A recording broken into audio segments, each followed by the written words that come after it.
This is the Chessweep channel, and I'm going to talk about the games of the Tata Steel Chess Masters. I mean the Masters section and also the Challengers.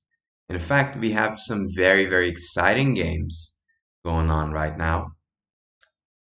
Namely, the Carlsen Fun Forest game is heating up, and it actually made a big turn. It started off actually very promising for Fun Forest. This was the big critical moment that they had. Um, Black was preparing to double, put pressure on the rook. And as you can see, that's very hard to physically stop. You don't have a bishop to support that rook on c1 that you would kind of expect to have. And that is kind of the issue. There's no king. King runs to d2, takes a lot of time. So that's not going to happen in any time in the future. So probably the biggest and best way of playing was to play b3, as was played by Fun Forest. Bishop a3. But after bishop a3, this rook is kind of forced to move. Or is it? Actually, it isn't. Because white could have taken on c4. Bishop takes c1. Rook takes c1. And now white would have lots of pawns for the exchange of knight and some pawns. And that would have probably brought some extra advantage for white. Winning, I wouldn't be as sure that it's winning because white does have the two knights against the bishops. So this can be very annoying. Yeah, so again, hello everybody. I'm Grandmaster Dennis Boros, and I'm going to take a look at these recent and ongoing games in the Masters section, and some at the Challengers as well, if it is very interesting. Now, I do feel that this was a critical moment for Fun Forest to go for d takes c4, takes, rook takes c1, and is this winning? Probably, as I also take a little look at the computer, this would have been a better chance for white. But probably Fun Forest thought that there's no reason to risk it. But I think that's kind of a bit too much. This pawn could be a target, and if white ever gets the chance to push the f pawn, then if white actually gets there, then white will have a huge advantage. But rook ce1, I think, was a little bit too passive and should have been avoided because black now clearly has a plan of occupying the c file. So c takes d3, c takes d3, a5, and even though white has the extra pawn, there's no majority on the king side. And if you ever move the bishop away, I mean, even if black is forced to move the bishop away, there's so much defenders around the king that it's unlikely to be a checkmate.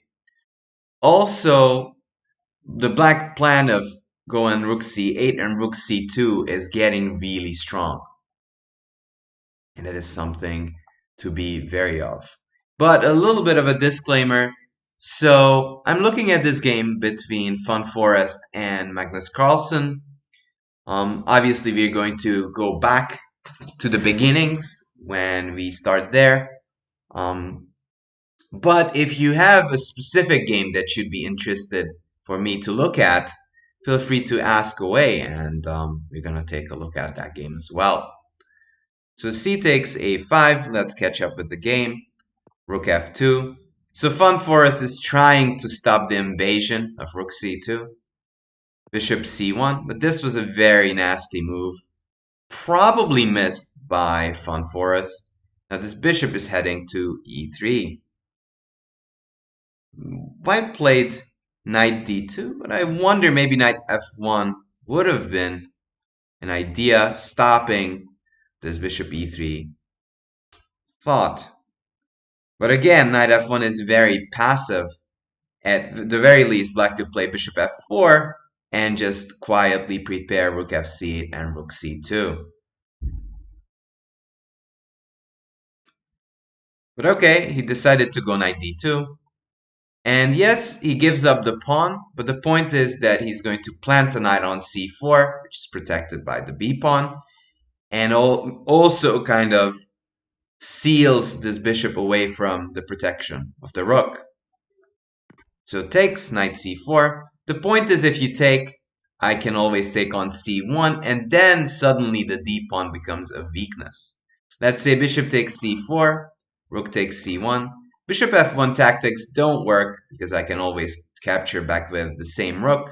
And if you move here, I can exchange and just go knight f5 and double attack. Attack the d4 pawn and have this fork in mind, which would be very good for white. Note that if I play rook d1, there's this nice little tactic of rook f3, rook f3, rook c2 check, and you can block many ways, but none of them is too successful because I'm just going to gobble all of them and take on f3. So naturally, Carlsen retains the bishop pair, which is a good idea, but obviously Van Forest is insistent of exchanging at least one of the bishops. Rook c3, knight d3, rook takes d3, and suddenly from a slightly dodgy position, Carlsen is actually doing quite well. Has an aggressive passer, a good bishop on f4, so I think that the hard part is over for Carlsen. Probably this exchange sack was the better chance for Van Forest, but thought that rook c1 is more solid. But as we know, more solid doesn't necessarily mean better. Okay, let's take a look at this position. So white did manage to stabilize. He has a firm control on the second rank, which he didn't have before, but will have to deal with an aggressive bishop, which could support the passer on the d file. Hello there, Just Dead Blue. How's it going? Well, actually, right now I'm doing some mental push-ups as I'm trying to follow and understand what's going on in this game. Knight f5. So possibly rook e4 could be an idea for Van Forest. He might attack that bishop on f4 and the pawn on d4.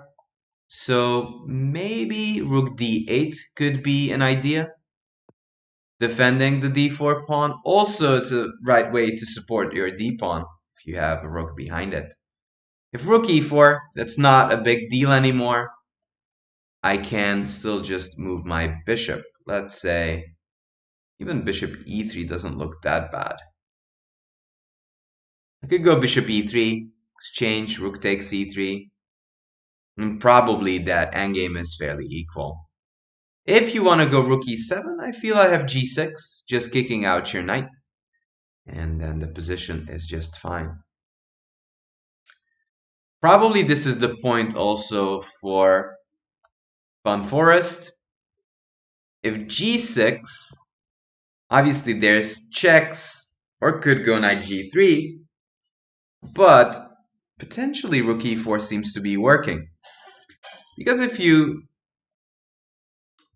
take, I'll take on f4, and that's probably going to be a drawn endgame. White does not have enough material to win it, nor does black, because this d pawn is just way too close to the white king. Also, the only way to defend this pawn is bishop e3, but I can exchange it off, and I do not think that this is of danger for any of the sides. Even if you win this pawn, I can liquidate into an endgame. which I think is kind of fine for black. But anyways, g6 is hardly likely to be played, or if rook e4, probably gf and a draw. So, with that in mind, I assume that rook d8 should be better, protecting that d pawn. And after rook e4, just bishop e3 of sorts. Thank you for the follow, Lolidante. And again, if you have a suggestion which game we should look at, be happy to oblige. But in fact, let's take a look at Vesely Firouzja, because I feel that's going to be a critical matchup. And yes, this is the endgame that I was kind of expecting to happen. And at first sight, this looks like easy, smooth sailing for black. But from practice, this is very, very demanding defense for Firouzja. Now note that Vesely's been on a roll, he beat Anand, and he's white again. So I would not be surprised if he's pushing for the full point, as Firouzja is playing with black, and he's going to suffer. He's going to suffer, let's say if takes, bishop takes, then note that this knight is stuck there defending. Also, I have lots and lots of targets on the queen side. Let's say f6, you're trying to defend. f6 now makes sense, not as much. It makes much more sense than in endgame, in the openings, because there are no more mating attacks, no more queens left, and also it bolsters this pawn on e5.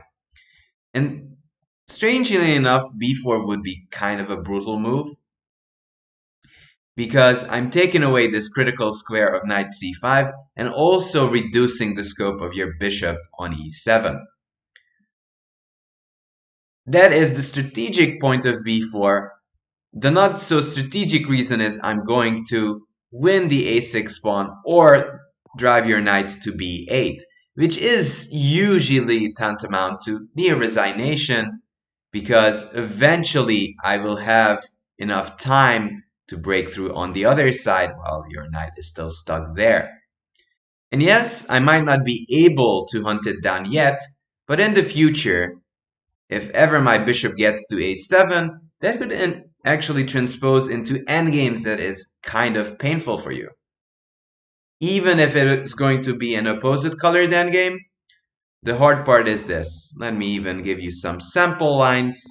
These are just sample lines, so be careful. Bishop e3, bishop d8 here. And this is the point of this pawn structure.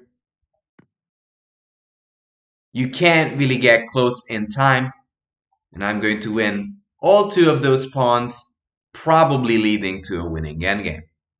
The bishop takes e4, f6 wasn't played, and for that reason, knight c5 was played before white could play b4. Firouzja plunks the knight on c5. Let me even promote that one. Knight c5, bishop c2, e4. So Firouzja is banking on active play, but this can be extremely dangerous. Question is, how can Mr. Vesely So try to punish that? So bishop d4 would come to mind, but normally that's not a big threat. Let's say if a5, you can still take here, but this is not the same deal as before. Oh, actually I can just take. But even if I don't take the a pawn, this is a theoretical draw. Note that if you're down a pawn in a bishop endgame, but opposite colors, it's still considered a draw. So probably instead of bishop d4, I might be considering b4 here. Knight a4, I would probably avoid you and say that your knight is kind of stuck. Look at that sad knight on a4.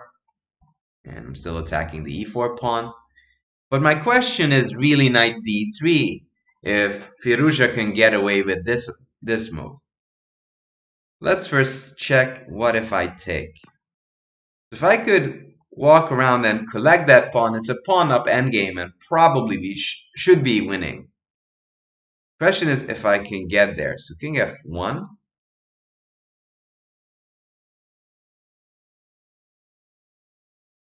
Probably the plan is for Firouzja to go bishop h4. So anytime the king would want to come closer, I can go d2, d1 and pick up the f2 pawn. Let's say king e1, d2, takes, then bishop f2. And probably this shouldn't be that dangerous, even though these pawns are still on white squares. So there is like a faint little plan of going that direction, but it takes a lot of moves, and not sure that's gonna happen. So knight d3, but I can also maybe go just bishop c3 and planning to go f3 and king f1, king e2 later. Let me see what chat is asking. Why did Firouzja play e4 just now? So Firouzja played e4 because he's banking on the idea of knight d3. He wants to pose that knight on this beautiful square. Also, he follows the theory of Nimzovich that you want your pawns on the opposite color than the bishops you have. So that gives more mobility for the dark squared bishop. So you play f5, then you'll have all of your pawns on the white squares, and then this bishop will have the full mobility that it needs.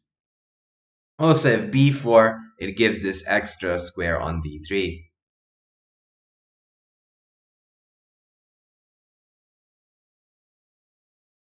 So this is still a painful position for Firouzja. No, by no means losing, but there's still a good chance for Wesley So to press. Okay, so let's take a look at the Carlsen game yet again, if there's any new things happening. G6, and as predicted, rook e4 was played, hitting both the bishop and the pawn. And bishop g5, wow. So he does not want to liquidate into a drawn endgame. He's trying to aim for more. Question is if knight d4 works. And at first sight, it might seem that there's bishop e3, but I'm not convinced. Don't I have knight e6? So knight takes d4. This is the big question, bishop e3. What about knight e6? The point is, yes, you attacked both of my guys, but I will attack your rook. So if rook e8, I can go rook e2, and I attack your bishop, pseudo-defend that e6 knight. Bishop f2, knight f8. Now, yes, you can take, but I take here. You can't even do that because I block and defend my a2 pawn. So takes, check. I have rook e2, defend, and you're also cut off. This would actually be dangerous for Carlsen. Knight d4, bishop e3, knight e6. But could it be that Carlsen missed this idea? Could it be that he missed this? Maybe, just maybe, that's a possibility. He might have thought that bishop e3 is just strong enough to dissuade white from taking on d4. But I'm not convinced at the moment. Okay, let's look deeper. Bishop g5, knight d4. Can black do anything else? Rook d8, you still run into knight e6 ideas, folks, and you don't want that. It's annoying. Still, I feel bishop e3 is the critical move, hitting both of those guys. Knight e6, bishop f2 here, maybe rook d2. Okay, so probably this is the line. Knight takes f8 and rook d2. Point is, I'm defending my pawn, attacking the a2 pawn, and now your knight is hanging on f8. So knight e6 is the only move here, because if I go back with rook e8, I have bishop c5 taking the pawn with check. You don't want that. So knight f8, rook d2. Probably rook d2 is the best move, and this is the move that he's banking on.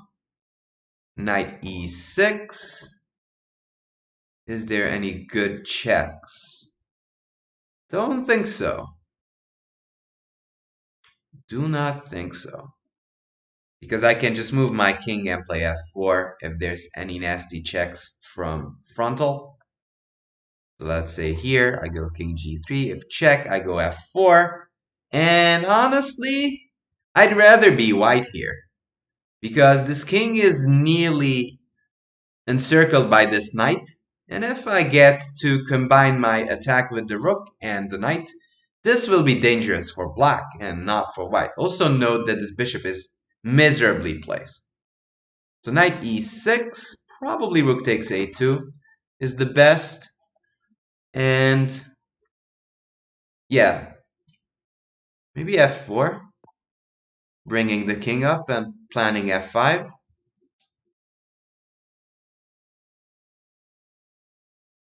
So I do feel that if anyone's in danger, it's not Fun Forest. This looks fine. This looks kind of like a fine position to me for white.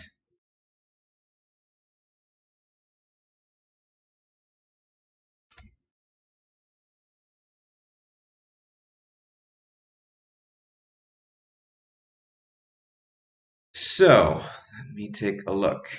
Hmm.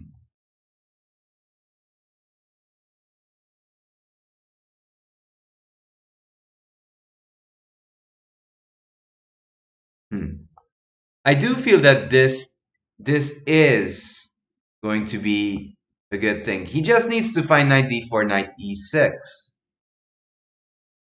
But okay. Yeah, variance only, I completely agree.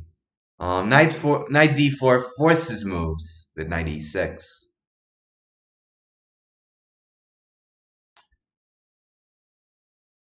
Let's look at the times. Although Fun Forest has 13 minutes and Carlsen has 54, and that's kind of an edge. Probably that's the reason that Carlsen went for bishop g5.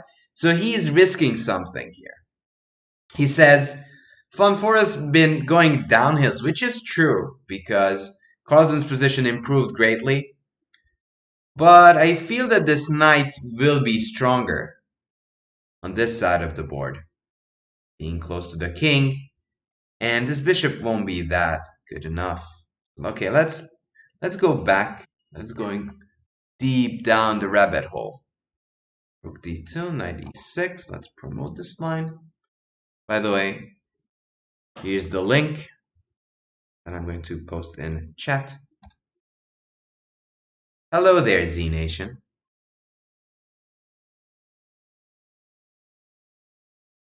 Okay, so any checkmates? Bishop h4, I have king h3. That's not a problem. In fact, I will have f4. And because the suboptimal placement of this bishop, I can attack that g5 pawn. Maybe there's rook d3, but I'm still convinced it's not Carlsen who's pressing here. Because he's down a pawn, he's down an extra pawn, and also this knight is just better than this bishop.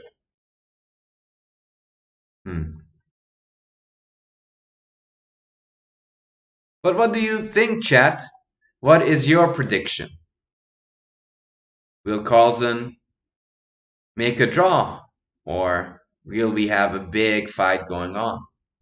By the way, thank you for the follows. Loves Grandmas and Dragoraime. And let me just provide a little bit of a link. If you so want to join us, you can join us on Discord, I mean the Chess Beep channel. You can also follow us on Facebook. Flo says it's going to be a draw anyways on Lichess chat. So, yeah. Honestly, I don't really see why this is bad for white. I think my honest take is that there is not going to be any problem there. Loli Dante says, what about rook f to e8. So I'm gonna take. You mean here?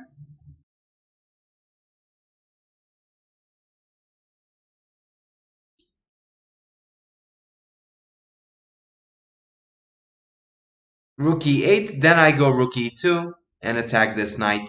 That is. Protecting that knight, excuse me, and getting rid of this bishop. And I think this is just very good for white. But knight e7 check happened. And this is a bad move. And so this is Magnus magic. And what makes Magnus tick and what makes him really magical is he has the right time when to go for it. And Magnus goes for it. He kind of assumed that Von Forest ain't gonna take that pawn, which surprises me greatly. I didn't think that was such a difficult calculation. Knight e7 check, king h8. Now this knight is misplaced. I'll be able to plant that bishop on e3, maybe even bishop h4 ideas. Okay, so let me try. Maybe f4? Okay, let's try f4. Playing actively is still important even in these type of positions. But I still kind of prefer this knight d4, knight e6 idea. Okay, let's say f4. So if you take, then basically you achieve nothing. You have the same amount of pawns. It's kind of drawish. Let's say bishop h4, trying to inconvenience me, trying to play rook g3, rook f3. If rook d2, I can go here. And even if you win the pawn, I'm not convinced that you're going to get anything here. I can still push my own pawns. And if I get my two tractors on the 7th, or rooks, whichever you prefer, white will have no chances of losing this game. Let's say takes. Even d3 is not a great idea. Because A, you can't capture because you'll have back rank mates. But even here, you can lose a game.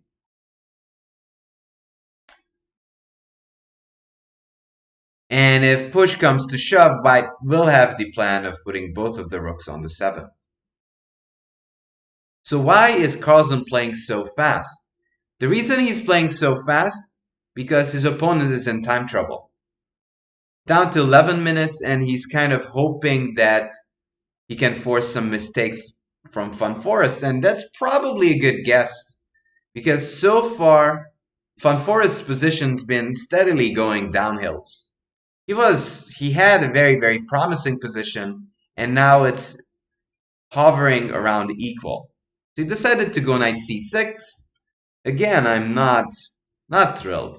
It's a decent move, trying to hit on that d4 pawn, but I don't know. I'm not a fan, to be honest. I still kind of prefer the f4 move instead of this one.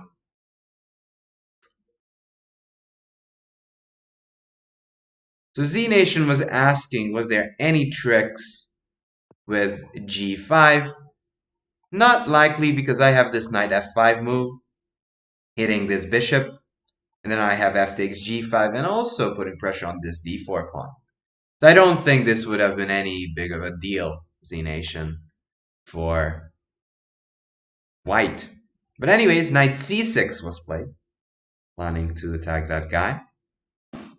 Alright, let's see. Both bishop e3 and bishop h4 is an idea. Bishop h4 makes sense because white will be forced to go rook f1, because in any other cases, you would take the f3 pawn. But then the second rank is not defended anymore. In fact, this could be interesting. Bishop h4, I attack the rook. If you move, I take. So rook f1 is kind of forced. Now I could go rook d2 check. Now I own the second rank. King h3, hitting the bishop, hoping to take the pawn. But I might have bishop f6 now. And I achieved a great deal here, as A, I protected the d pawn, got my rook on the second, and this king is a little bit out of place. Again, probably f4 feels like the way to get some counterplay. And actually, maybe I shouldn't forget that if black gets the rook on the second, that could be a problem as well. Let's say I just defend the pawn, rook c8, knight takes a5, rook c2, and yes, you have a billion pawns, but my rooks are coming close to your king. This is definitely compensation for Carlsen and is by all means playable. Even you can play for a win.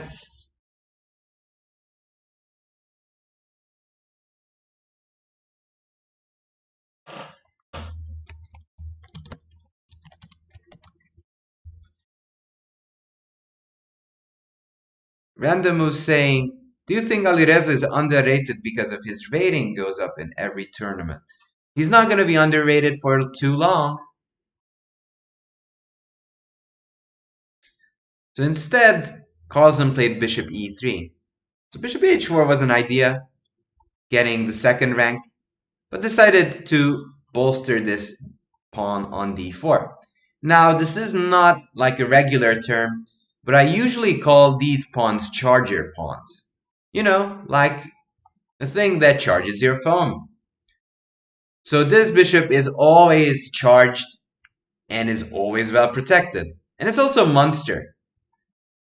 This bishop protects the c1 square and potentially will take away this f2 square if white decides to go to rook f1. Now I have rook d2 check, and you can never go back because the bishop protects that square right there. Would also pick up the a2 pawn. So I'd assume that he would go somewhere on the second rank. Let's say maybe rook c2 makes sense, hoping to get both of the rooks on the 7th. And now I'm not sure what Carlsen will do here. Because whenever you move your bishop away, I'll take on d4. Otherwise, I have a clear plan with white. I might gobble some pawns and just start pushing my pawn. Maybe h5, but it looks very risky. But I for some reason, have the belief that this should be fine. Maybe rook d1 with the plan of d3 and rook g1. Probably I underestimated rook d1 here. And this is nasty. Maybe knight e5? So if knight a5, I could even consider start pushing my pawn. Like d3, this rook is hanging, you move it, but then d2, and who's gonna stop me now? If you take, I have this very nice little tactic, and I queen. Takes queens.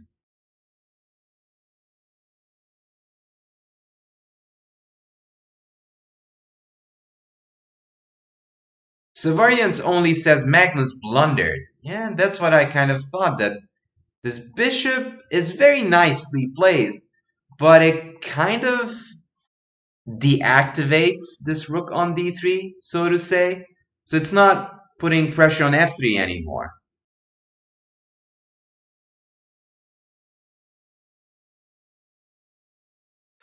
Rook e2 was played. They reached move 40. As far as I know, move 40 here is what we call the move that reaches time control.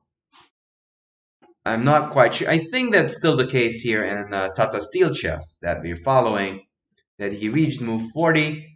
And,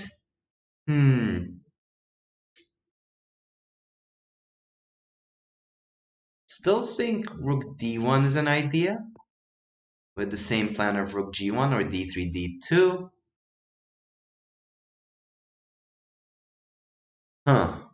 Not sure if this works at the moment. So let's say the same line, knight takes a5, d3 takes here. I have enough time to go to rook d4 and attack it from behind. Usually you want to attack a passer from behind. And you don't really have any nice trickies because I will always capture that pawn with my rook. Also note that there's no rook g1 check yet, because king h2, and if rook takes f3, I have this neat little sack of rook takes e3, rook takes e3, rook takes e3, and even though you'd capture my rook, I'm going to capture your rook on g1. So, I'm wondering if there's enough play here. The rook d1 was played, yes, and they reached time control, so Carlsen has an hour and 40 minutes, while Van Forest has 57 minutes, meaning roughly an hour.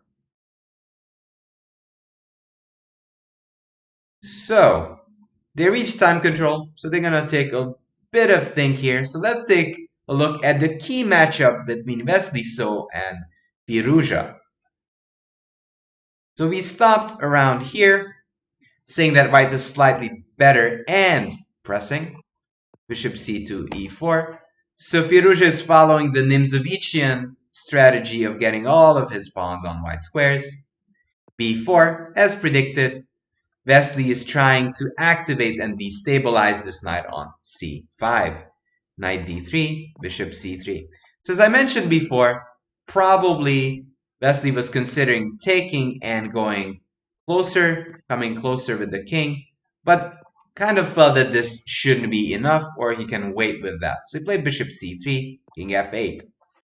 Now, it is obviously white who's pressing. The question is if it's enough for a win.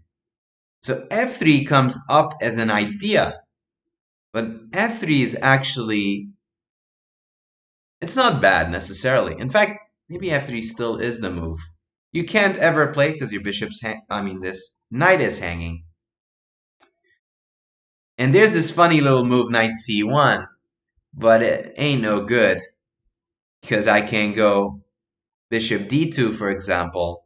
Can go king f2 as well. But if knight d2, suddenly that knight is pseudo-captured. Actually, the king cannot capture it, but the bishop can. And those bishops take away all of those escape squares, plus the king. And then this knight is trapped. Hello there, Triple H.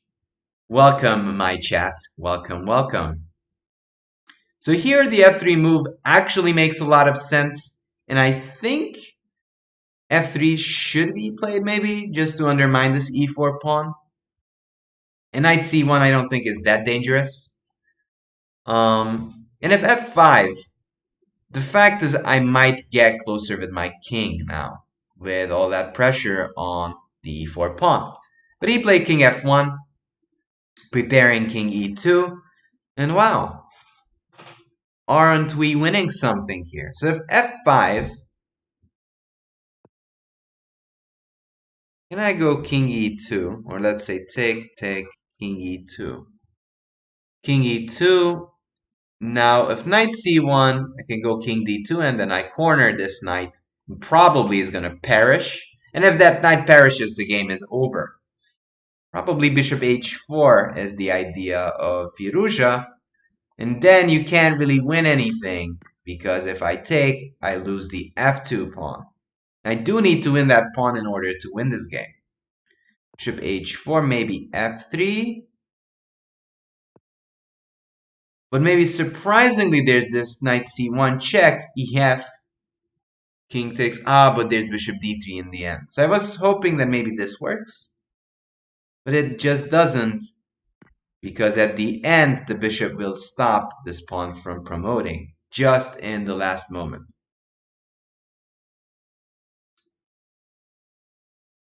King f1, f5, takes, bishop h4, f3. And now you'd be banking on ideas like knight f2, but a problem with knight f2 is that there's this nasty little move of bishop e1, and I just capture and I'll take a piece. You can't really move the knight anymore because it's pinned, and we just pin it to win it. So Firouzja's in trouble, because I'm going to undermine this pony, And if I manage to win just that one pawn, as we show in this line, king e2, if the knight goes into the corner, I just play bishop b2 and bishop b3 captures the knight. You can't really stop it. a5 would just help me have a passer and would be just great. So otherwise, bishop h4 is only f3, and then white is going to win that pawn, which is a pawn of bishop endgame, which is a usual win.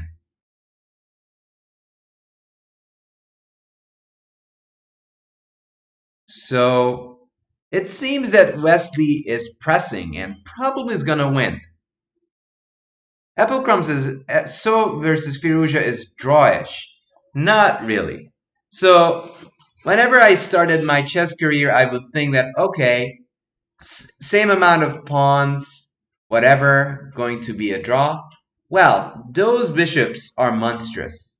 Because yes, this bishop does not have any targets anywhere on the board. But this bishop on c2 does. And compared to that, you have all of your pawns on the square of the c2 bishop. So white definitely has an advantage. Is it winning? That's still up in the air, but it is still Wesley for the win. He's the one pressing. And so far, I feel that this is very good. And as far as I can see, this should win a pawn. And if you win a pawn in a bishop endgame, that's usually 90% a win. But we shall see. Firouzja is a tenacious defender. And we shall see what's going to happen there. So, chat, which game should we look at? We've been looking at the So Wesley Firouzja now. We can go back to the Carlsen game, or we can choose a different one if so you'd like. And that question is towards my own chat at the Chess Sweep channel and the Lee Chess chat as well, of course. Should we stay at the Firouzja game? Should we go to the Carlsen game? Netognos is asking, would you give up a pawn and keep the bishop pair? It depends. Here you really want to bank on that extra pawn. You want to transform your bishop pair advantage eventually to something more tangible. That is kind of the goal of the game here. All right, so let's take a look at Caruana's game because I'm curious what's going on. Ooh, a lot has been changed. So Jeffrey has a strong pawn on b7, but is down in exchange. What happened previously? So rook e5. Here seemingly white is pressing, but black has a firm blockade. King e7, rook takes a5, rook d8. But with every exchange, black gets closer to have a play for the win. Rook b4, a6, just defending that pawn. King g2, rook a7, c4, king d6. And Jeffrey didn't want to wait out till Caruana manages to consolidate. Rook b7, c takes, king c7, c5. I'm not quite certain this was a great choice by Jeffrey Zhang. Yes, maybe c6 is definite compensation, but I'm heavily considering taking on b7 for Fabiano. Because if king takes b7, c6, I'm not going to take that pawn. I'm just going to protect mine. And with a passer, I feel that there's a good chance of winning here. So probably rook b7 is an option here.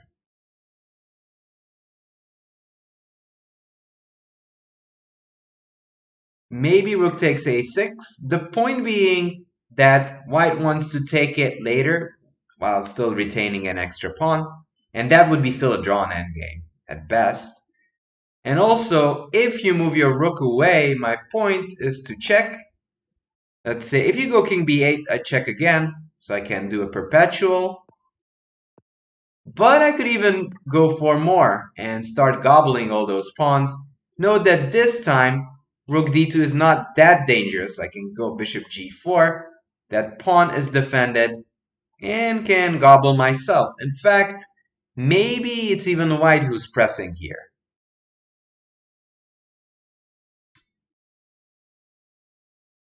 So rook takes b7. Maybe rook a6 is the idea of Jeffrey Zhang. And if this rook moves, just check. If you don't move, I can just take. And even if I lose this c pawn, it's a draw, but I'm not going to. Here I even have c6 and check and taking, and white is even pressing there a little bit. So black needs to be careful. Let's say king takes. King takes, that's... Even king takes is suddenly dangerous. King takes, check, take. That is actually dangerous so suddenly, a few slips by Fabi could lead to a bad situation. So rook b7, c6, and I will have... First I'll take on f7, and I'm just gonna gobble the rest. And if you take with the king, I might even consider this endgame, because my king will be just in time to defend the c5 pawn. And white will have some hopes here. Maybe king b5? Or maybe there's king b5 here. You taking away the c4 square, the d5 square is protected. Interesting endgame. So I can move my king. But I could go f4. The funny thing is, if you go f6, haha! And if you take, I'm just walking up and promoting. So the hunter would get hunted. e5, then I have king d5. So this could lead to a weird endgame, but it's probably not going to happen. Probably he's just going to play, a defensive move. Okay, that is the same thing. No, it's not. So takes. And even if I win this pawn, just for that sake, this is still a theoretical draw. White just needs to play h4, and it's considered a draw. QNMIQ says engine prefers g5. So what was the conclusion of the engine there? I'm not sure. I felt that it should be near equal still. Feels like Fabi will win. So at the moment, I was considering rook takes b7, but after rook a6, I don't think that Jeffrey is in big danger here whatsoever. So far, Carlsen, the last moment I saw, is not likely to win. Vesely is pretty likely to win because he's about to grab a pawn, and that I trust that he's going to end that game with a victory. Let me see what chat says. Okay, so let's take a look back at the Carlsen game. Knight c6, we left it off at rook e2, rook d1, knight takes e5, rook g1, king h2. And exactly that was my point. There's no rook takes f3. We actually looked at this one. There's rook takes e3, and the g1 rook is hanging. Therefore, Carlsen went and played rook c1. Now, is Fun Forest better? Well, yes, has an extra pawn, many passed pawns, but they're still on a2 and b3, respectively.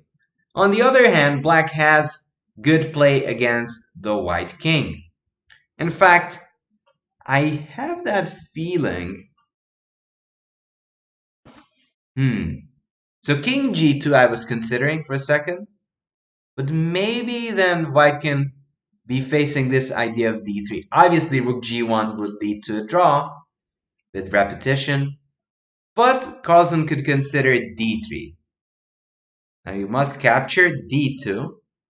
And because you did not have protection over that d pawn, you will be forced to give up the exchange.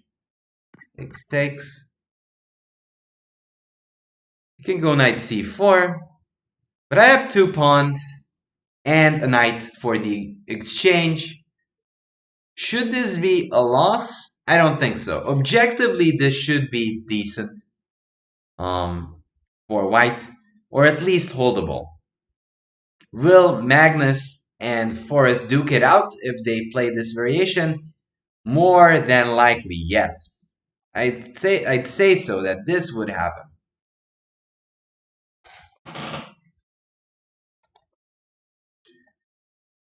So I think that this is playable.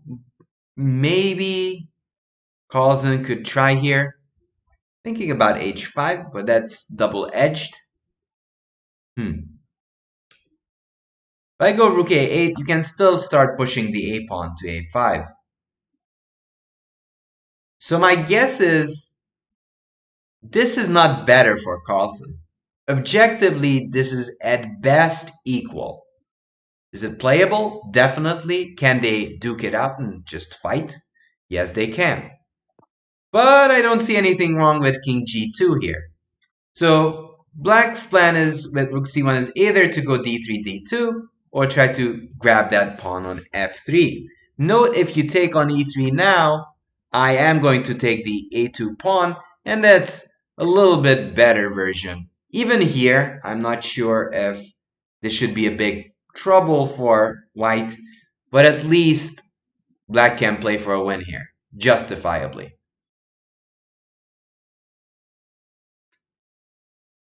Magnus doesn't want the draw. Well, we'll see. We'll see. He's going to measure up if that's enough for a win.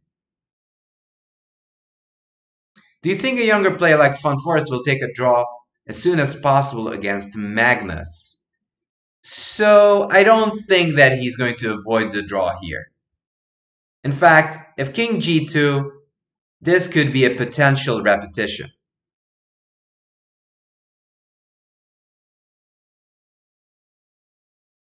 I don't think that Carlsen has any qualms and cares about his opponent's ratings.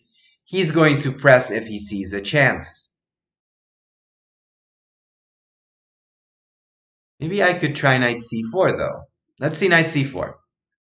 My point being, if you take on f3, I can take on e3. Takes, rook c2 check here, and this is a draw. This is a clear draw. Same amount of pawns. I will be behind your active passer. No chances for Carlsen whatsoever. So apart from king g2, maybe there's an idea to play knight c4 here.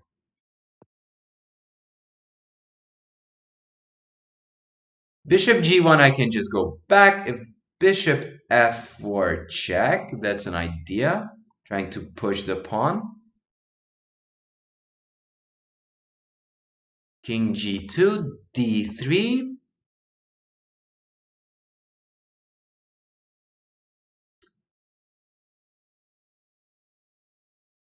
Huh.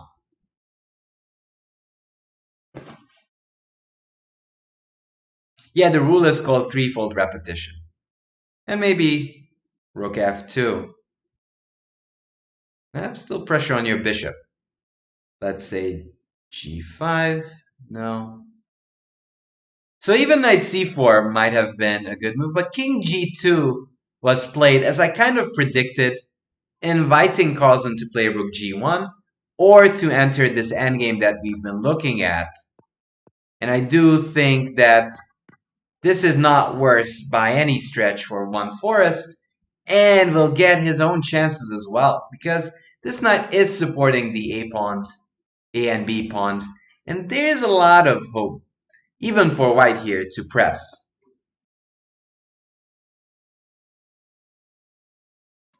So I do think that black has enough or should have enough play here, but Winning? No, I wouldn't say so. Alright, so let's leave it here at the moment and go back to the Firuja game. So king f1, f5 was played. Not much has happened. And then again, dear viewers, if you have a specific game that you want to take a look at, let me know in the Chess Weep chat or the Lee Chess one.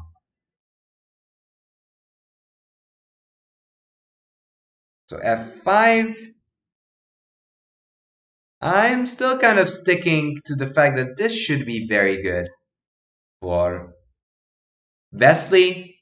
The knight still gets trapped there. Maybe f4. But f4 doesn't help you much because I take. Even if f3, that actually just becomes a weakness. And I'm just going to take it. So as far as I can see, this is still advantage. Wesley, I think he's going to win this. This is my hunch. And that will be a big move. Because Wesley, to be honest, hadn't had the best of luck in previous years. But if he wins this game, he's going to take the lead very soon. In fact, he's not going to be tied with Firuja anymore. King e2 was played, but that's kind of the same exact concept. He's not scared of f takes, h takes stuff. Maybe that's an idea, actually. To try to create a passed pawn and hope that that matters. Let's say takes. I take, yeah, I should take. I can just go f3 and take on e4 or just capture. Because I will just be in the box, be back in due time to win it. I don't think that it's going to be enough for black to hold. So if Wesley wins, that's a big win. I think that would become a big win. But okay, we are going to take a look at the other game just now, the Carlsen game, which actually ended in a draw. So they actually decided to repeat, which does not surprise me much, because I felt that even if you go for this one, you risk more of losing the game than winning it. So I don't think this would be reasonable, and that's what Carlsen thought as well. And after Rook G1, King H2, they made the threefold repetition after repeating it 3 times with King G2. Okay. So that kind of is not a great result for Carlsen, as he draws yet again and still is lingering in the middle of the field, while Carlsen could just face off with hot Firuja and Wesley. Probably Wesley is going to lead now if he wins with 3 points. Fabi is pressing, but we'll see if that's enough. So Wesley, I think, is going to join the leaders. Carlsen has drawn and he has 2.5 points. That's not a lot. Okay, so let's check out the other games. Caruana draw 2. Okay, so Caruana actually ended in a draw as well. Yep, takes, and as expected, rook takes a6, and the draw was agreed.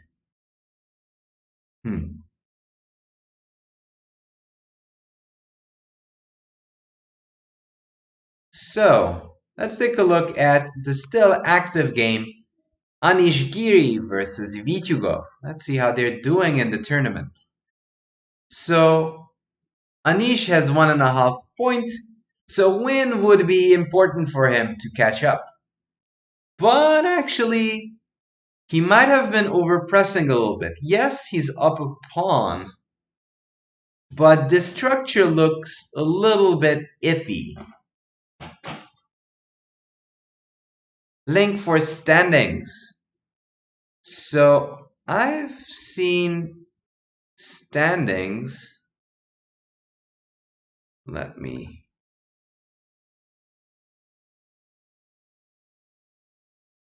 find it for you.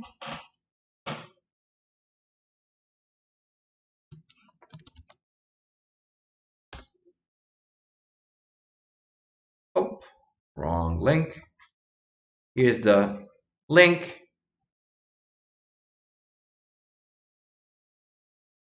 So he's at 1.5 points, still behind the leaders. If he draws, he's still gonna be lagging. Now, yes, white is up a pawn, but these rooks are putting immense pressure on that c3 pawn. On the other hand, Geary might have an idea of playing on the king side. Maybe rook g3. g5 would be a little bit too much without rook g3, that is. That would lose some pawns in the way because it's protected by the queen and the pawn. bc, probably I'd take with the pawn. Actually, second thought, maybe rook c3 is an idea because you can protect it with b3. So maybe, okay, let's take a look at bc3 first. The plan of g5.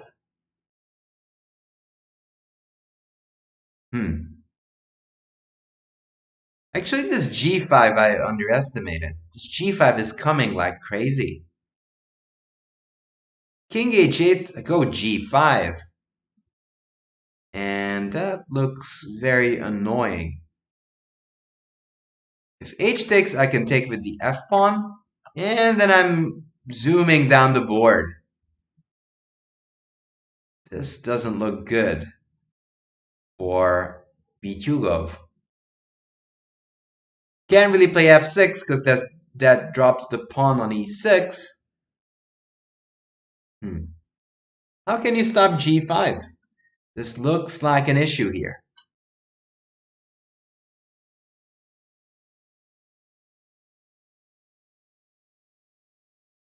Maybe f5, but this looks very committal and I don't trust it. Because this kind of helps this rook to get opened up. On the other hand, white would be so happy to exchange queens. I mean, black would be. But there's queen e7. You take, and I can take on g7.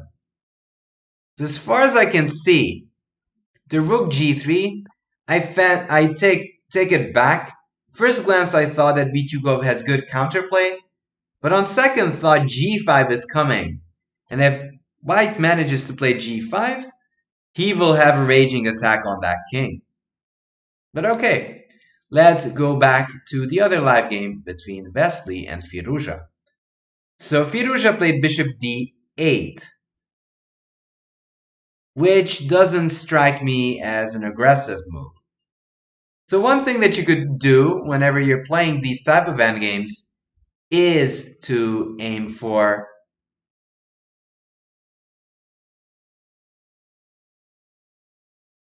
a fortress.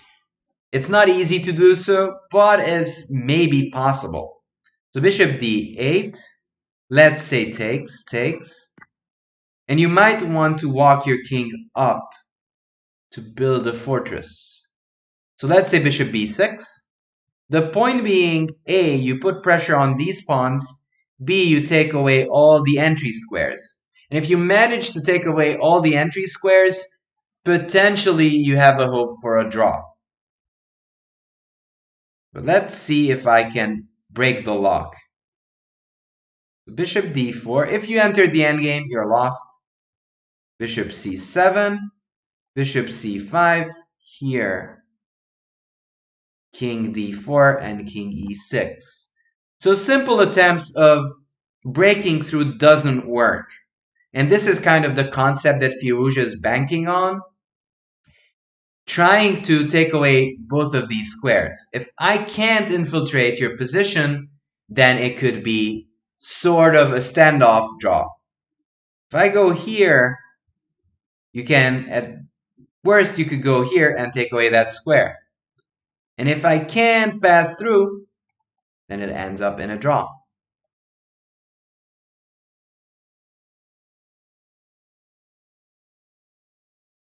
Thank you, Z Nation, for modding. Thank you so much for the help. That is not true. Actually, we have 133 subscribers. I don't know why it does not show.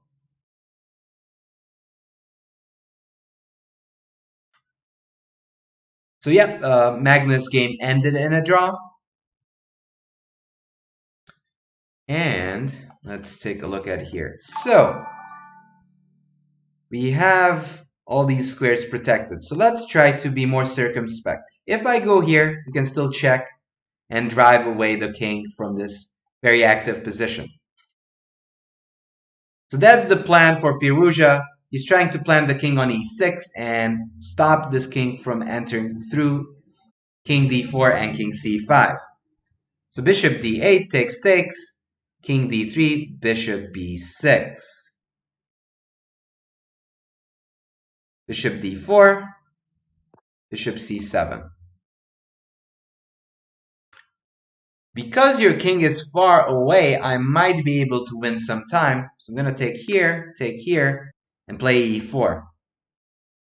Point is, I'm winning a tempi with attacking the f5 pawn. If you push it, you put it on the dark squares with, which is the same color as my bishop. And after e5, I'm going to take it and win the game. And if you take, I win the tempo by capturing. And when you took, you lost some time. Now I'm both threatening to go king d5 and king f5. Both will lead to dire consequences.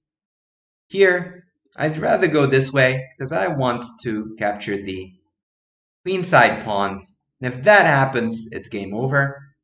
And if you go here, I will go bishop e5 and just push up my pawn to f7 and gradually either win on the king side or I'm going to gobble up all the pawns on a6 and b5. So naturally, Wesley took, and this is kind of the end. And what I'm saying here is, I think Wesley is about to win it. Hey there, no joke. Good to see you in chat. Yeah, so I think the bot is up. Yes, it's working.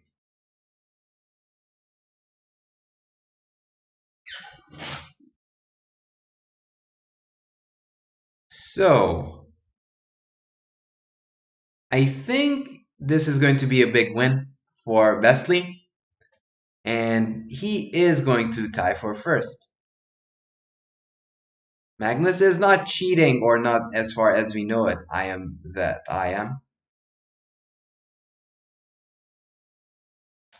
Let's see if there's any other games going on apart from that. We haven't taken a look at the Artemyov-Kovalyov game. Those youngsters been playing for a while, and we haven't taken a look. But okay, we are about to see the finishing touches by Wesley, so let's stick to this one first. If not bishop b6, maybe king e7 is better. They play king f7. Okay. So if king d4, and there's bishop f6 check, and that's an issue. You have to go back then. Okay, so king f7 is the better defense that what I've been looking at. Bishop b6 was actually losing time. Here, if I would do the same thing, takes e4, I still kind of like it. If f4, I will have e5 and get my king to the center. And if takes, then I still get my king to e4. But he decided to go e4 immediately. Relatively the same idea. Well, I could maybe go king e6 or try to take on g4. h5 and try to create a passer. Then maybe I could take and play bishop e5 or just play f4 and just walk over to the other side defending against queening.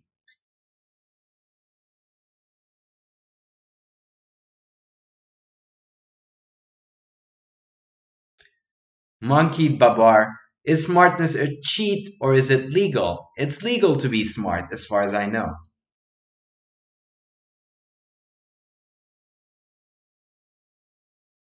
So, in fact, this is what happened. Probably h5. So he gave up on the idea of passive defense, which is reasonable, although maybe king e6 could have been tried still. And hoping that white won't be able to pass on through. But okay, he decided to take on g4, hoping to bank on the side pawn. Yeah, this is an important game. Yes, this is a very important game. Because if Firuja loses, he can go on a tilt. Also, it will be a big win for Vesely as he would join the leaders. g5.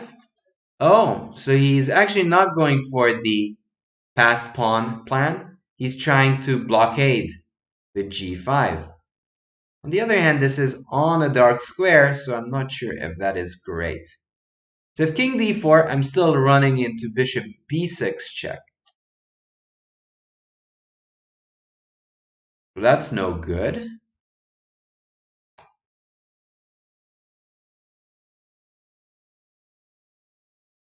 So if I go e5, trying to prepare king e4, probably king e6, king e4, and bishop c7. The big problem is that these pawns are extremely weak. Without those pawns, maybe Firuza would have chances of holding, but not here, I don't think so. I might even be able to go play f4, takes. You can't allow me to play f5. So f4, takes, king takes. And I have, if you wait, which normally would be fine. Let's say if we would get a structure like this. Let me give you an example. Here, whatever. Wait, no. Here, this. Black could have the luxury of waiting around, but not with the h and g4 pawns on the board. So here, g5, e5, f4 takes. I have the extra option of going king g5. Wait, does this work? It doesn't work now. This takes, and you have king f4.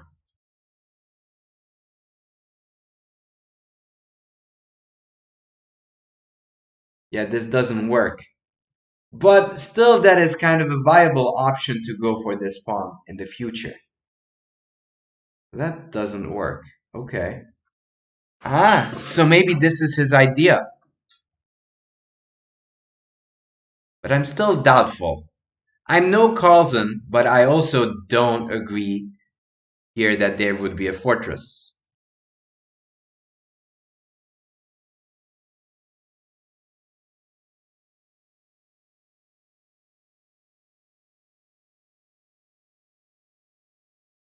Hmm. Okay, so still wondering how this will be broken up. Hmm.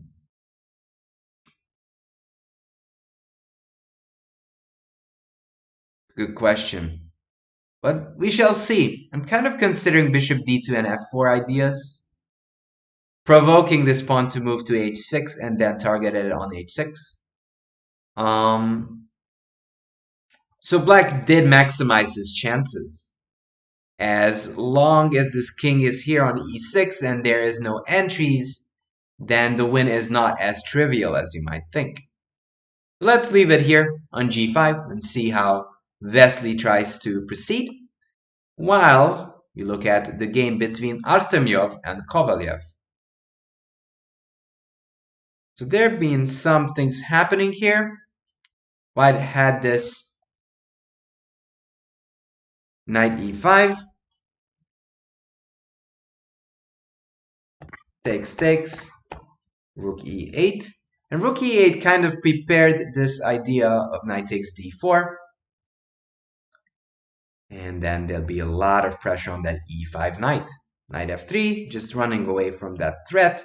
Also putting pressure on the d5 pawn. Queen c4. Now, this queen is useful, but black is sneakily... What? Of course not. That is not one of my plans. Black is sneakily getting closer to the b pawn, also putting pressure on the d4 one. So it is a good question how white can proceed here. Note that these knights are very well placed. This knight is defending the d5 one, and this e6 is putting lots of pressure on the d4 pawn. It's actually not that easy to come up with a plan here. Maybe I could go rook e1. If you take, I can take on e8 and take here. Maybe I have a little bit of pressure on that b pawn. Winning, of course, that'd be a little bit harsh to claim victory here, but maybe white has a slight pull because the king is a little bit closer and this b pawn is a little bit weak. I kind of think maybe rook e1 makes sense to activate the rook because passive defense I'm not a big fan of. Rook d2, I might even consider going all around and go rook a8 and rook a1 here.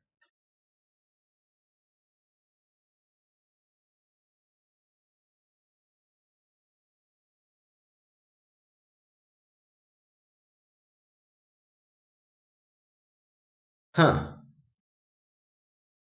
So in any case, I feel that rook e1 would be better. But okay. The game still kind of feels even, so let's check the Anish game. Oh, it ended in a draw. Wow. g4 here. Interesting. So I did want to play rook g3 here. I don't know why he shunned this idea with g5. Would have been better, I think. Let's see what the computer says. It takes, I take with the pawn. Queen a5. Ah. And there's just too much pressure on the c pawn. g5. Then rook c3. And sadly, there's counter chances against my king. So probably that's the reason it didn't choose rook g3. He went rook e3, queen a5, king h2, and they agreed to a draw because even though white is up a pawn, there's a lot of pressure on that c pawn. It's unlikely that you can ever push it. So also probably rook c3 just takes everything and it's a draw. So let's get a look at the last game between Wesley and Firuja and see how the tactic goes. Nicola, thank you for gifting a tier 1 sub to G Spades.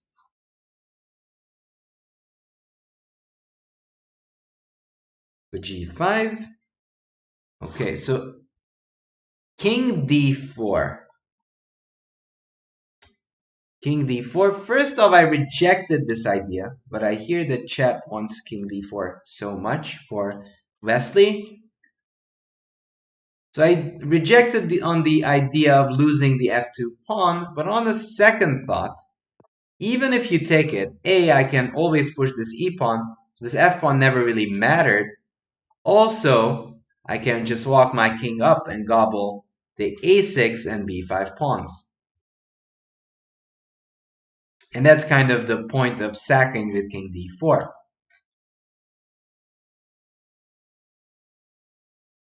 If that doesn't work, bishop f6 is the other try, but then I play e5 and you don't have time to block me. On e6, you go back, but now I go king d5, I take away this square, and if I manage to play e6, activate my bishop, it's game over.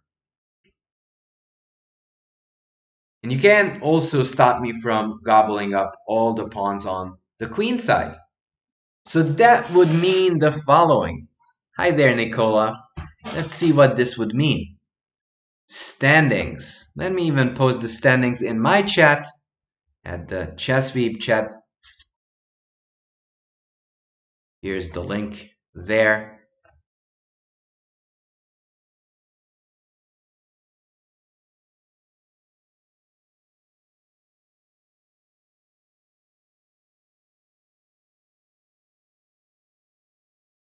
So here is the deal. So with this win, Wesley is going to jump into the leaderboard, tying with Fun Forest, which is crazy, who just drawn Magnus Carlsen. Actually, we're going to take a look at that game afterwards. So Fun Forest is in first place. Jeffrey is in first place with 3 points. So Fabi, Fun Forest, Jeffrey Zhang, Wesley will be tying for first. Wow. And everybody else is below. That is kind of upsetting and strange. It's a big upset. So this will be a big win.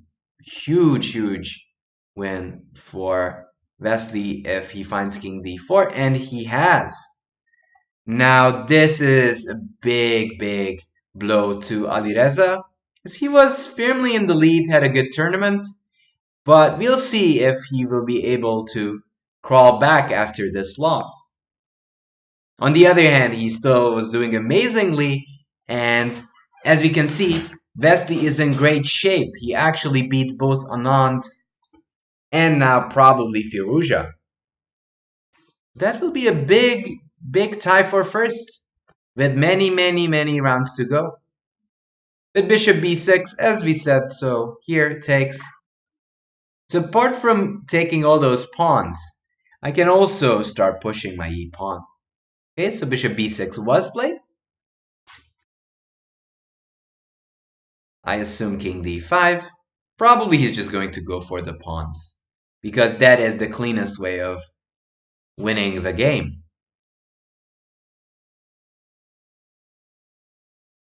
So, chat, what do you think? Who's going to be the leader in the upcoming 2 rounds? Because right now we have a bunch of leaders. Fon Forest, Jeffrey Zhang, Fabiano Caruana, Wesley. There's a 4-way tie. That's a big tie. Yeah, URT. Yeah, this is kind of heartbreaking for Firouzja as he was. Uh, I mean, he won yesterday, but he could have easily gone 3 out of 3.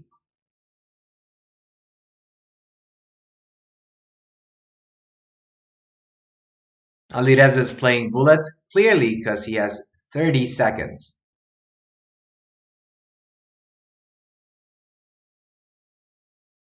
Bishop takes f2. All predicted, and I assume the king walk is incoming.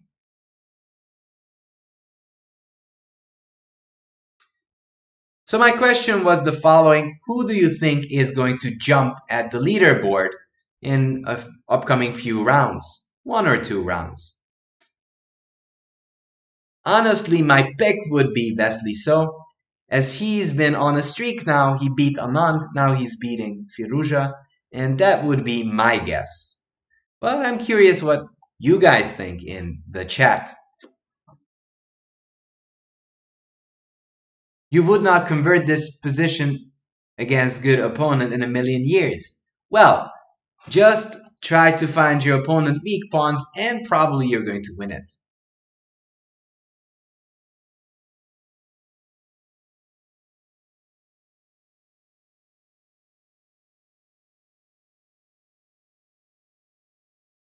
So let's see how this unfolds. Let's see a little bit of technique by Mr. Wesley So.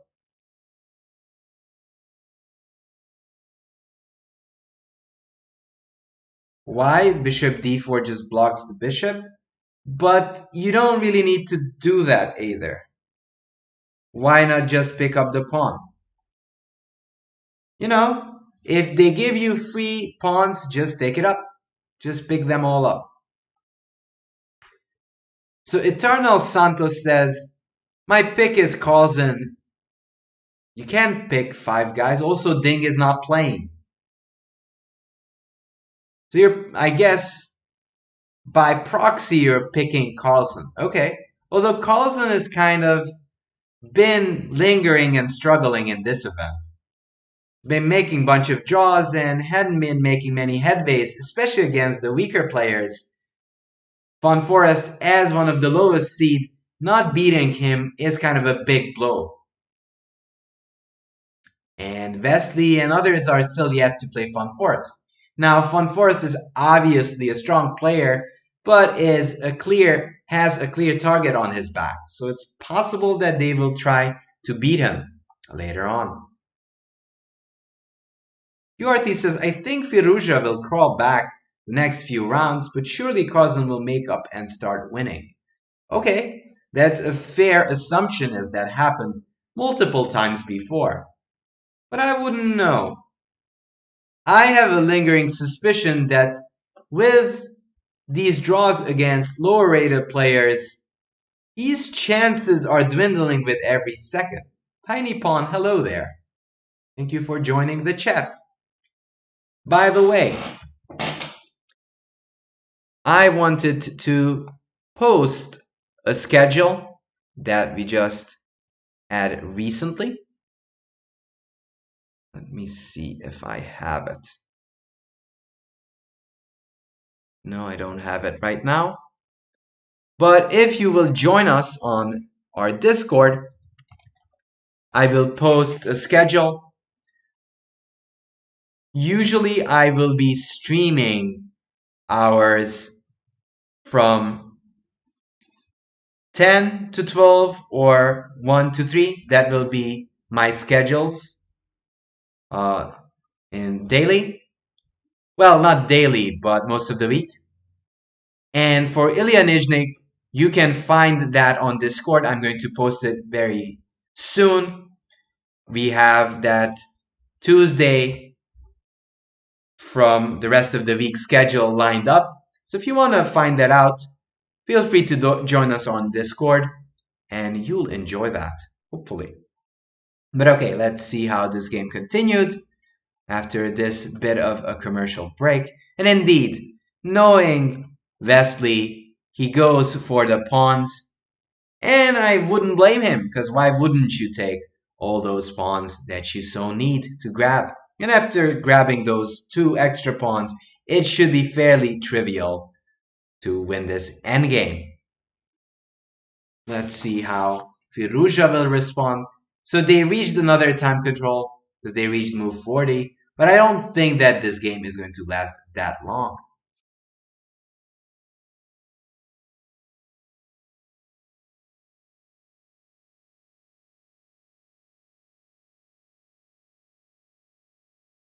Hello, Stockvis. How's it going?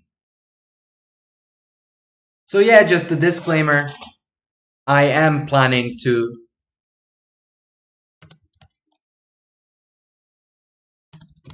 come back tomorrow as well to do round 5. Whoa, raid by Mr. Mark Esserman. Why so serious? Thank you for the raid, Mark. Hope you had a wonderful, wonderful, almost after dark stream, if that's correct. Probably after dark stream is what I'd say. Hope you had great fun. And I'd wish to play tennis with you sometimes. I've got to. 11 hour of mock for me. Thank you. Wow, you're ready? Well, prepare for someone with not the best serve on this planet. Hint, hint, nudge, nudge. Not proud. Hashtag not proud.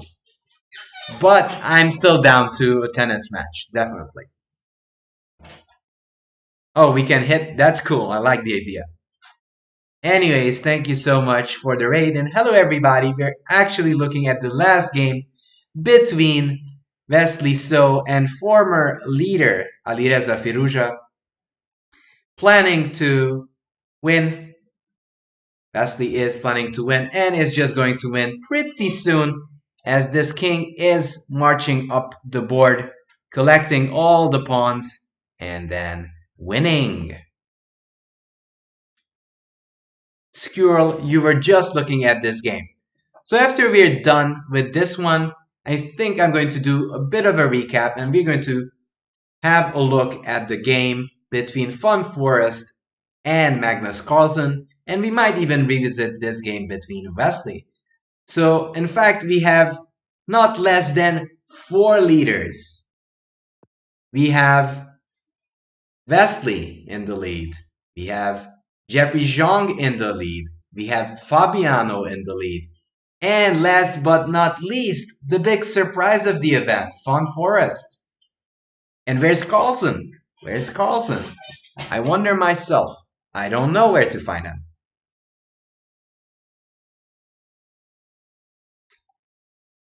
So the plan is straight. That is what we're going to do. Hello there, the one and only Mad Queen. Good to see you. So King B7. Predictions for Resignation. I think Resignation is incoming right now. He's not going to wait for those pawns to be picked up. I don't think that's going to happen. Any guesses, Chet? I think Resignation is coming right now. Do you think he's going to wait for those pawns to be picked up? No, Alireza is losing Lord Ananas.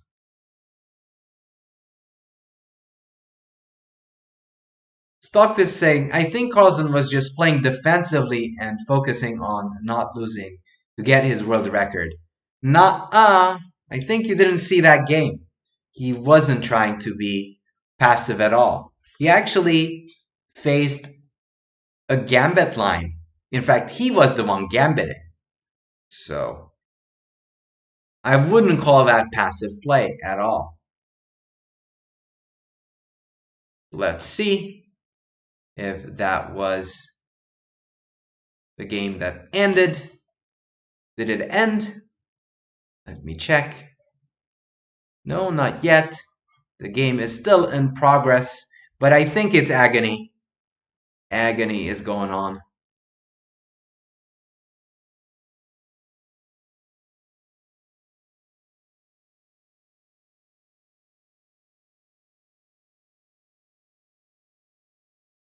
So,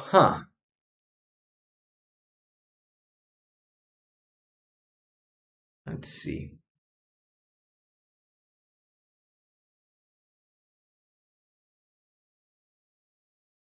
Any predictions for the last round? Not the last round, that is. I mean, the upcoming rounds. Will Carlsen start winning or not? What do you think, chat? I think if it be me, actually, I'm gonna hold my breath here. Not gonna spoil it. So the next upcoming 2 rounds, what score do you expect from Carlsen?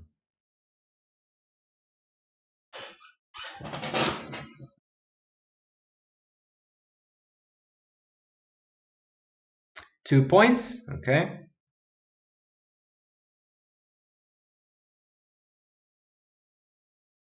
Carlsen's playing Dubov and Fabi, not easy.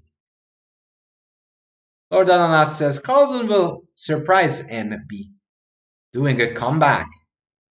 2 draws, says Acid House. Nah, I don't think he has the privilege to do that. He doesn't really like draws that much. I think he's going to try, definitely. He's going to push harder. Because he's been drawing a while in this tournament.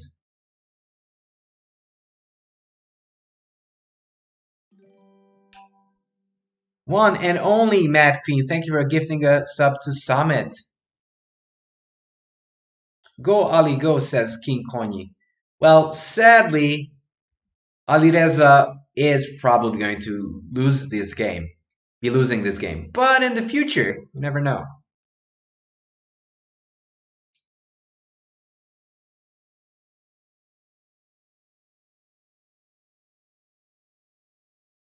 So meanwhile, we're waiting for this game. Let's take a peek at the other game that's going on between Kovalyov and Artemyov. There's some action going on. Rook d2. Wow, g4. Exclam. So you realized, okay, I want to win this d5 pawn. Let's go g5 and undermine that guy. h6.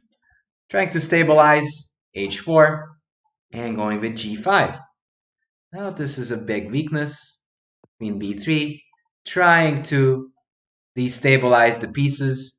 If g5 now can possibly capture, I might not have to. So just queen b2, hitting this knight. If you take on f6, I can take on c3.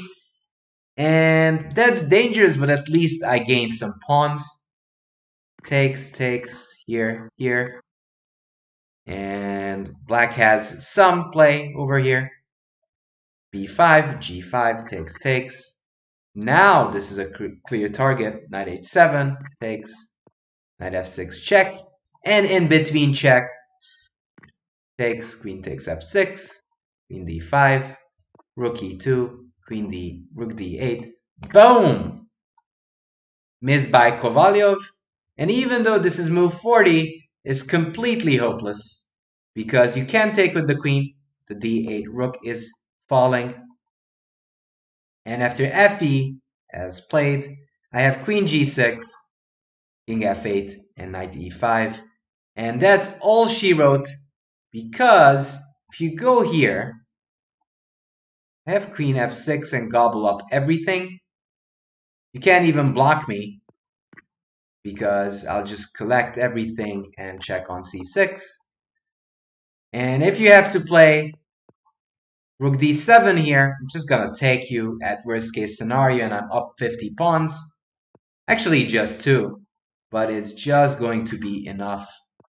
You're not going to stop me from promoting. But let's go back to our featured game with Vesely. So he's still fighting. He's not giving up. King takes a6. Probably is going to go king c6. But this is not going to be enough. You can go bishop f6. Preparing my pawn push. Also attacking the g5 pawn. At moments I can sacrifice. I don't know. Bishop f6 is, I think, is fine. Just push the pawn up. So king c6 was played, but you can also try bishop e5. My idea is the following. I have the protection of that square. Whenever you move your bishop to trying to be annoying, I can go a4. Still own this square. I almost destroyed my position. Don't do that. So let's not do that. I wanted to sack and go fancy chess and promote my pawn, but this bishop is protecting that square. So let's forget about it. Let's just be greedy. As I heard, greed is good. And now, after attacking the pawn, we'll just start pushing our own pawns here. Bishop e3. Let's not get pinned. Okay, I'm still not convinced. Because if e5, maybe you have bishop d4, which is a little annoying. Obviously, the position is completely winning, but I'm still trying to find a way to make it easier. Stalemate ideas. Well, the only one who could stalemate is white, but that's not likely to happen. All right, let's think here. So a4 doesn't work. You have this protected. I guess maybe just start pushing the pawn. That's the simplest. If you do nothing, if you keep your bishop on this diagonal, I'm going to go e6 and push it all the way to e8. If you go wherever, I'm going to push and just collect. And now it's just simple technique. You just push all these connected pawns and win the game. This is way better than I was trying to do. There's no stalemate ideas. Even though this king is almost stalemated, I can still go to a5. So probably e5, the simplest, just to push it up the board. How can you try to defend then?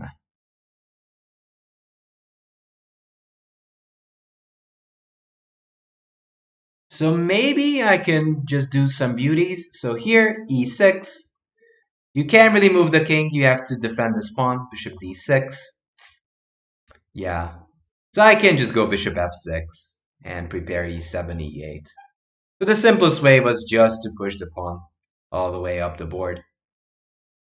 I was thinking of fancy ways of winning, which is also probably possible. I just wanted to show, probably there's king d5 here though. But I wanted to show this beautiful little idea of bishop e5, where bishop e5 is met by e7 and e8. None of them is forced, but is an idea to remember. And this is kind of pretty. Obviously, Wesley's not going to go for that kind of play. He's going to play e5, and after e6, bishop d6, just the simple bishop f6 is going to happen, attacking the pawn, promoting the idea of playing e7 and picking up the b5 pawn. This is the thing that I predict. Let's see. Right now, Wesley is still taking his time, which he should. Even if you're winning, you should still make sure that it's 100% on the right line and is collecting the full point. Wesley lucky to win the with d4? No, Wesley's not lucky. He's just so strong. Yeah, so there's a good point by Firefox89 on Lichess chat. You know, that's why you think longer, because you don't want to mess it up when you're completely winning already. So Mad Queen, thank you for gifting a sub to Jolly Green 7. Lord Ananas is a good question. Do grandmasters care to win the cleanest way possible once they get a totally winning position, or do they just win the first way they find like the rest of us? No, I think they're trying to find the cleanest way. And that is the reason why Wesley is still thinking he's figuring out which one is better, e5 or bishop f6. In fact, the subs is for some reason not working, but we have 136 subs. We're gonna try to fix that in the future. Apologies for that. So yes, the reason Wesley is still taking his time is to find the cleanest and the most harmless way of playing. So he did play e5, and that's the reason he chose this one. This is the least problematic and the cleanest. It's just gonna push it, play bishop f6, and nurse this pawn into a lady. And there's not much you could do about it. You could try to go this way, but already my pawn is just so close to change and turn into that lady that probably that's not going to help black at all. In fact, that maybe makes some sense to go bishop e3 and try to go bishop c1. But I have my high doubts. I don't think that this will change the evaluation. In fact, knowing Wesley, he's just going to go bishop b2, defend against this bishop c1 threat, defending these pawns, and then just slowly, like a tank, move forward. Safe-ish? No. This is the best and safest way of playing. URT, I play safe-ish moves when I play simuls. I have doubts about that. So if you want safe players, probably that's not true. Peron, hello there. This is live. This is the last live game, apart from the Artemiev one, but we're really mostly interested in this one. Mad Queen, yeah, I'm going to fix that and the upcoming ones. So this one is still live. I'd assume that Wesley is going to be very circumspect. So bishop e3 was played. No, Wesley was aggressive. He played e6. Wow. Wesley proved me wrong. He didn't play bishop b2. He says, whatever, I'm going to go bishop f6 and e7 and just win that way. Both of them is winning, so no question about it. Thank you for the cheers, the one and only Mad Queen. 227 bits. Thank you so much for the cheer. So I think it's a matter of time now till Leslie wins this one. And I mean, this is kind of the big difference between, average amateurs and sometimes even grandmasters. Super grandmasters just like Wesley would make sure that you have no chance at all, excuse me, of winning the game. So he made sure, double checked, triple checked that he's never in danger, and then he went e5, e6. This should be a good one. The one and only Mad Queen says, Z Nation is an amazing mod. He can get it done. Make him editor of stream and bit. Nice. I think he's in power of being a mod here. Correct, Z Nation? I think you're a mod. Empowered to be a mod. Is Firuja already hopelessly lost? Yes, this is hopelessly lost.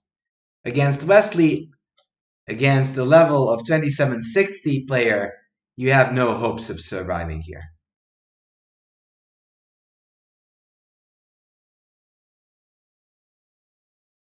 So bishop c1, and Firo is good. He's trying his best chances, just as I pointed out, trying to at least muddy the waters a little bit, but I don't think this will help. Question is, how will white proceed? There's many ways. You could go bishop f6, e7, go e7 immediately. One of the things that I'm thinking of is here, takes e7, here, take here, and then just go and start pushing the b pawn. Probably you can also take on g5 first.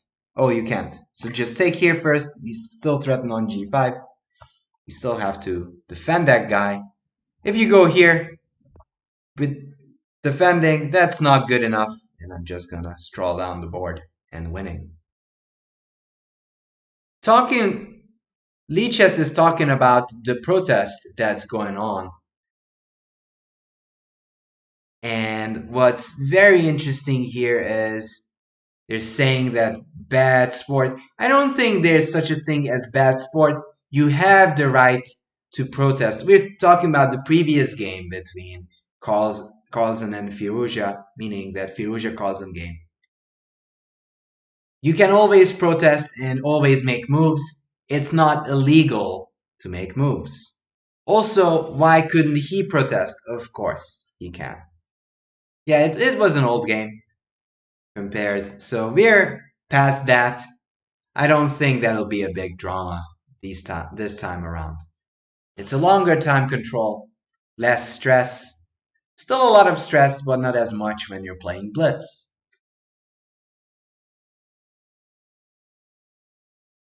Bishop c1, we're still waiting for moves. But all honestly, I don't see this being a draw ever.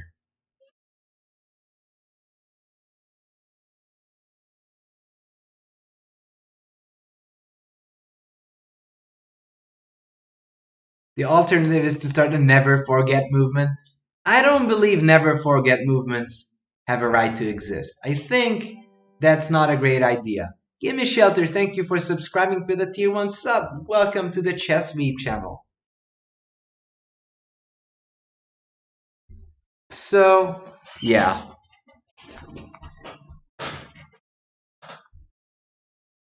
In any case, for those of you who are new, here's our link to our Discord and Facebook. And if you expect some commentary to go your way, well, you can expect one tomorrow from me. I'm going to do round 5 commentary as well. So stick around for tomorrow if you'd so like to. Okay, let's try to find a clean way. What time? Probably between 9. Oh, is tomorrow by any chance a rest day? So not tomorrow. But round five, um, probably 9:30 Peron. So my usual time will be 9:30 for round five. Where? On Lichess. Peron. Hello, Push'em baby. So let's see. I kind of like this plan of bishop f6 and e7. But again, I don't know. Bishop b2 would have been more of the informed Wesley move. No chances for you whatsoever. Just gonna push my pawn. Not gonna give you counter chances. And you need that sometimes against these young folks such as Firuja.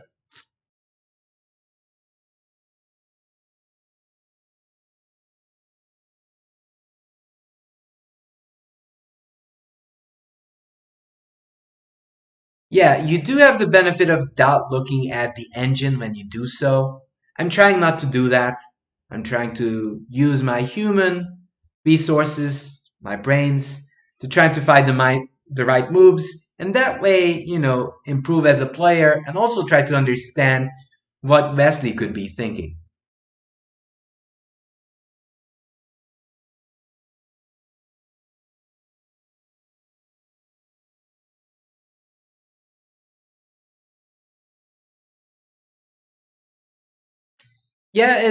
Someone was saying Wesley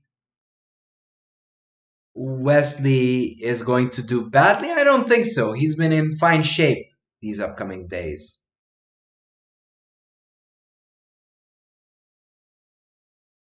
So some people mention cheating. So I don't think there's cheating ever, especially on high level chess. Very unlikely because they spend time. So they use their mental energy to come up with great ideas. I don't think it's possible. Also, there are metal detectors. It's unlikely that there be cheating going on.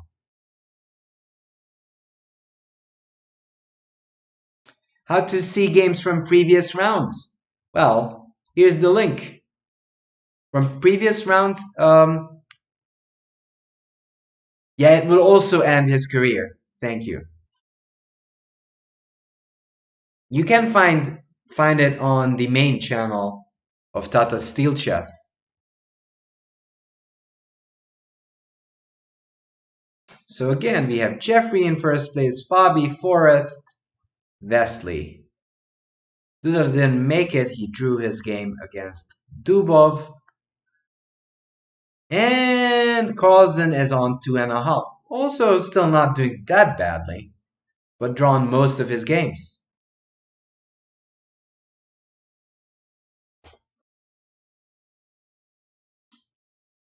So I think Wesley is on fire, and he's been winning games, being very stable. So the question is, when he's facing Carlsen, how will that go for him? Which I wonder myself. Yeah, Peron. Well, it's going to be morning 9:30 CT, AM CT, or round five. And as Hyperborex pointed out, and I just mentioned it. Yeah, like if you cheat as a top grandmaster, it's probably the end of your career. And we're talking about big bucks, really. So you wouldn't want to do that, do you? You have your life lined up. You actually get good money being a professional and being in top 20. And if you just mess it up, then you're cut off from these top events forever. Lord Ananas says that there was a former Grandmaster caught. Yes, that's true, but it was not a top GM. And that's a big difference. That GM who was caught is not a okay, he's not a Grandmaster anymore, but that wasn't my point. The point is, he's not a top GM. He's not from any way on the standards is high. I really don't want to mention names now because I don't even want to accuse them by proxy because I don't believe that there's anyone who's cheating on the top.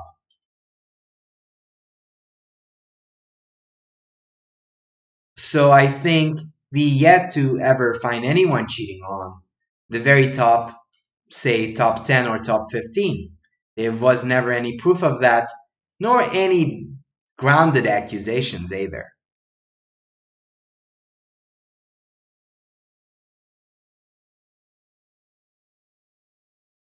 So bishop c1, and Wesley is still thinking. And that's kind of means that he budged up a little bit.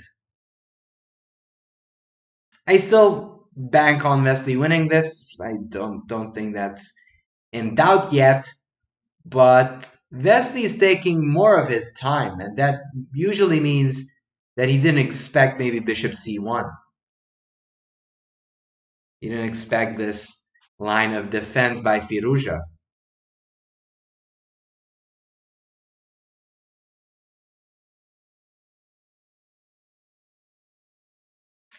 And if we're talking about the future of chess, what do you guys think? Who will be the next generation players?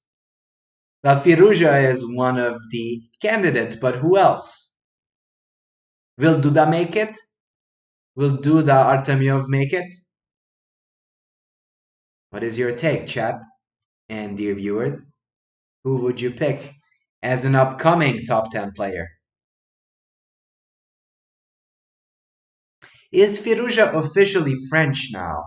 That was the rumor. I don't know if he changed federations yet.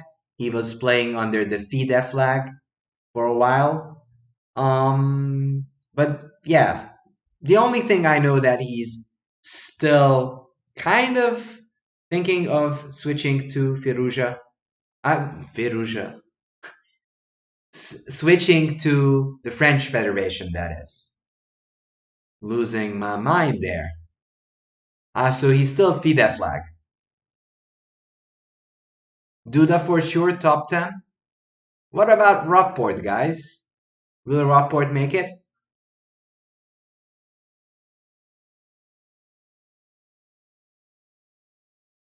Nimzovi says, I heard the same, but it might take 1 or 2 years to get the French nationality, if not more.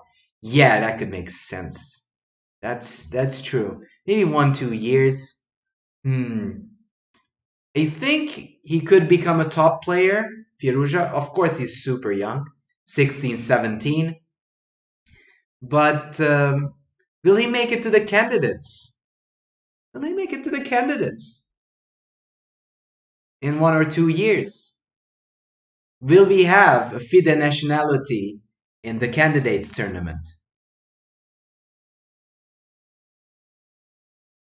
Then we would be having a miracle moment, actually having a new world champion who's a FIDE world champion, but not the FIDE world champion you used to know.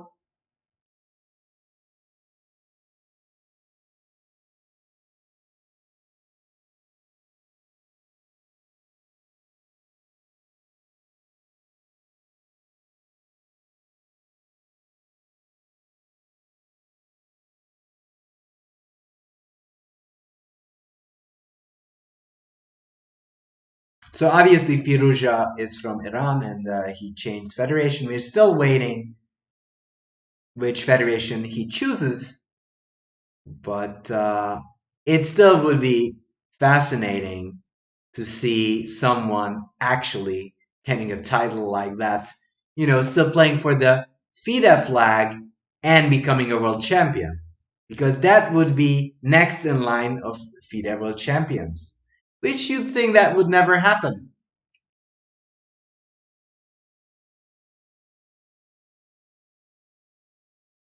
Nimzovi says, I do think that Firuza is the real deal and a threat to Magnus from 2022 onwards. Lord Ananas has own views and says Sarin, Pragnananda, Firuja, Duda, Christopher Yu. So that was kind of interesting because Sarin is near high 2550s, Pragnananda same, or even 2600. I've been 2600. Haven't been following his ratings that much. Duda and Firuja 2700. Christopher Yu 2450. So when do you anticipate Christopher Yu to get there? That's still kind of a low rating compared to the ratings we've been talking right now. It's not that he can't get there. Obviously, he's also super young. But 2450 is not that high for prodigy levels. Hiroshi is not that behind. 2723 is super high, Gunti Panti. Ponti, that is super high. He's 17 and 2723. That's crazy good. Do you think Wei Yi will improve? Well, he hasn't been making steady progress for a while. But, breaking news, we have a move. A4. Okay, so let's take a look at this one. A4. So no question about it. You're going to capture. B5 check.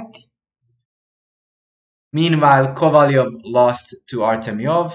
As we've seen, that was just too many pawns. You couldn't deal with that. B5. I naturally want to tend to go this direction. Let's go King D6, stopping this pawn.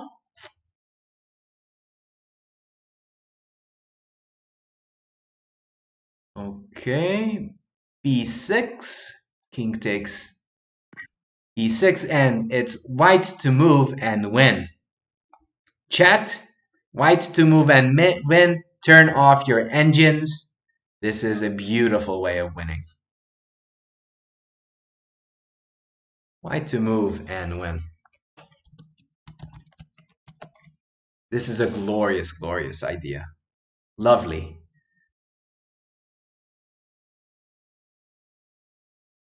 Well, I appreciate it. I'm happy you found it, Dancing Rockstar. Let me see what chat says. Yes, Bishop E5. Such a pretty move. I'm taking away the Bishop F4 square. You can't defend it anymore because I'll exchange and then just promote. If you take, you're just blocking the view. And I'm just going to promote for queen. So B takes A4, B5 here, B6. Maybe then there's Bishop F4.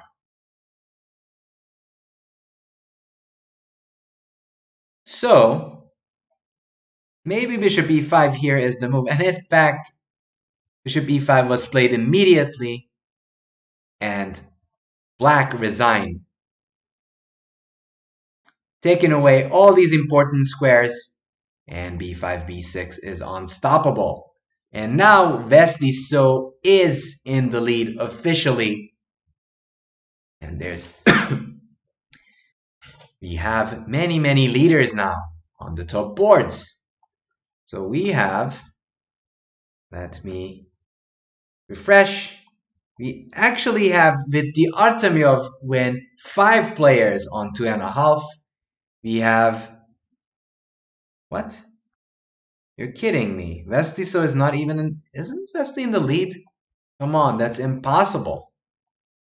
I thought he's in, yes, he is. Okay, good. So Wesley is in the lead with many, many others. And this will make a very, very interesting tournament. And there's still weeks and weeks of chess to be looking forward to at Tata Steel. So before I wrap up, I think we're going to take a little bit of a look at the Carlsen, that is the Firuja. So we just looked at the Firuja game, but we're going to take a bit of a look at the Fun Forest Carlsen game and seeing what happened there. Yeah, bishop e5 first was good. But even in this case, in this scenario, you could do this, check, bishop e5. You can't take because e7 and I promote. And if you take, then b6 and I promote again. Dukanes, you didn't miss that much, as I'm going to take a look at the game that just Carlsen played. So we're going to take a look at that one. But what we know is that Carlsen drew, and the results were Vesely beating Firuza, which is the big news, Jeffrey drawing Fabiano Caruana, and Artemyov beating Kovalev. So, without further ado, let's go back to the Fun Forest game.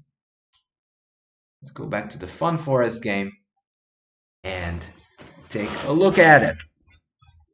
This was an important game for Carlsen. He kind of banked on the idea of winning here.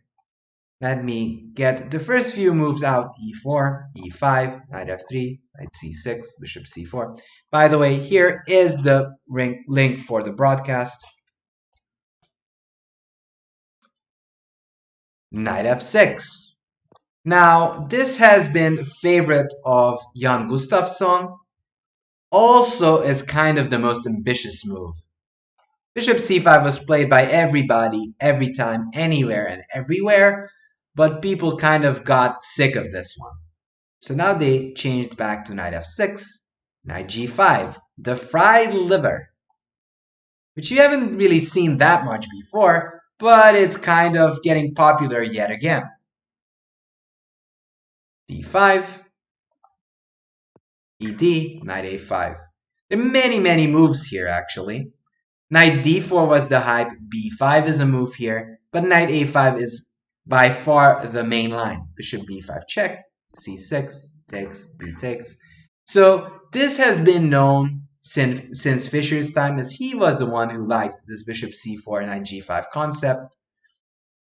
Especially his idea of bishop e2, h6, knight h3 is noteworthy, and he won some games with this line, with white. But white played bishop d3. Now this is the new main line that has been played in many high-profile games, namely the Short Kasparov exhibition match that you might have heard of, where Kasparov just destroyed Mr. Nigel Short. Knight d5, the main move. So black is trying to gain space, gain tempes on this knight, get ready to develop his pieces. Knight f3, bishop d6, knight c3, and castles. Probably castles when it was inaccurate. But this was still unknown to Carlsen at this very moment, I would at least assume, because Fun Forest comes up with a novelty. So knight f4 is an idea, and probably Fun Forest needs to castle, and then we're deep in the game, short Kasparov. And that's something you might want to check out if you're interested in this opening. What black does here is get the bishop pair, which usually compensates for the extra pawn. We'll go rook e8 and bishop a6.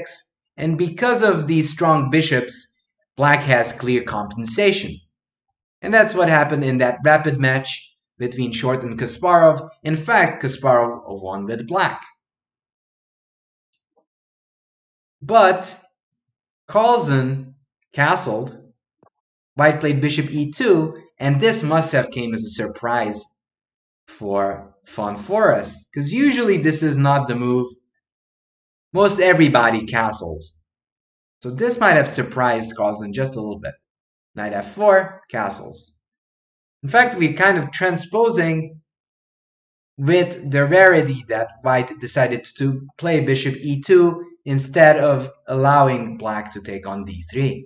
Knight f4, castle, bishop g4.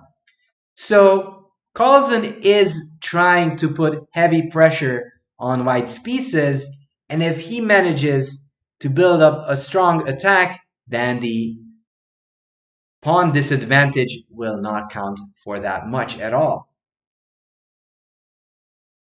Hyperborex says, I also want a game with bishop d3. See, it's a popular line. d3. So the debate is going on here. Black is saying, I have enough play. I might just get the bishop pair and have enough compensation for the pawn. White is saying, you don't have enough compensation. Yes, I need lots of moves to activate my people, but it's not quite enough. I mean, you have play, yes, you have play on my king, and you have pressure on my position, but it's not quite enough for that pawn.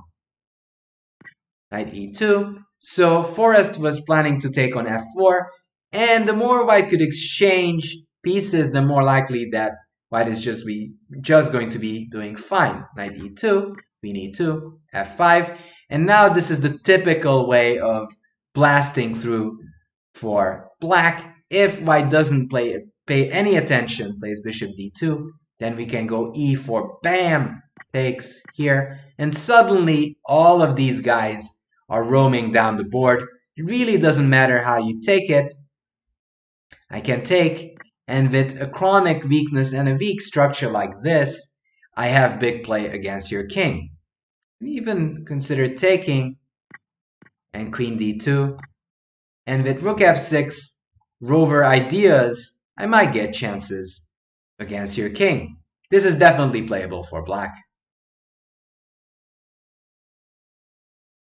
Monkey Babar says the opening has a 19th century taste to it. Well, for a good reason, because this was popular then, but after that, it was only Fischer's interest that sparked new ideas in this specific variation.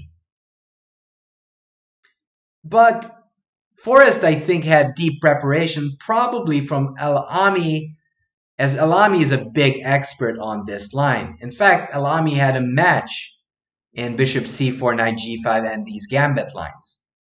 h3, bishop h5, and black's position looks fine enough, but Von Forest comes up with this fantastic move g4.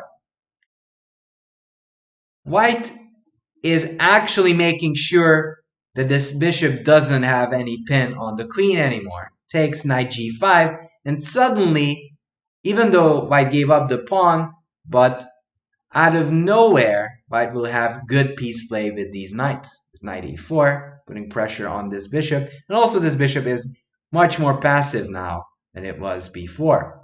Queen d7, knight e4, and note that now, as the attack is dying down, we kind of realize that this knight is fairly out of place, doing not much apart from defending that pawn on c6.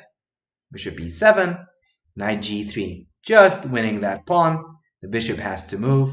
You can't ever took on h3 because this h5 bishop is hanging. Bishop g6, queen takes g4. Totally understandable. Von Forest is aiming for an endgame, which should be advantageous. Queen takes, h takes, c5.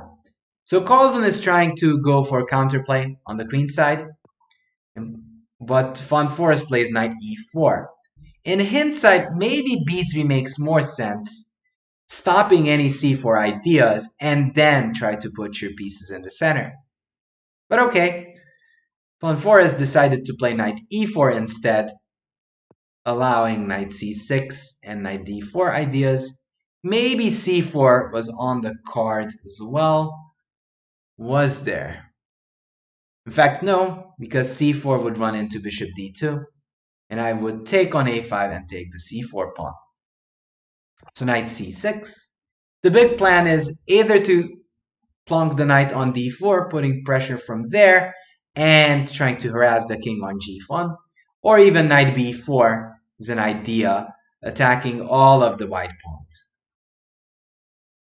Hello there, Sleepy Mario. Bishop e3, knight d4, putting pressure. You can't really play rook c1 because that would allow bishop takes e4. You can't again take on this square because knight e2 forks. you have to take DE, and then your advantage is kind of dwindling. So knight D4 actually was played. Guess I was wrong. Well, maybe bishop E4 is an idea. Just getting rid of a centralized pony. But okay. Carlsen decides to go rook C8. He's preparing this idea of C4. Kind of trying to put pressure on the C file. King G2, C4. Here he comes. Bishop D4, E takes D4, B3, F3, bishop rook C6, B3. So rook C6 was a very nice move by Carlsen, preparing the doubling and trying to take the C2 square. But now Von Forest plays B3, the critical move, trying to release the tension, bishop A3, and I think this was his chance. And he didn't take it.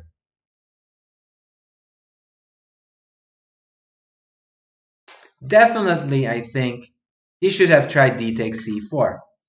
Bishop takes, rook takes c1. And yes, white gave up the exchange, but has an extra pawn on the queen side, a fairly stable king side.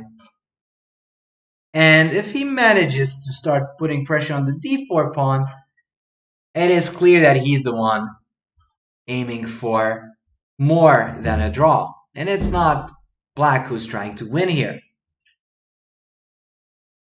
But he decides to be more circumspect, and I think that is kind of the problem whenever guys face like top tier players. They're trying to be way too solid.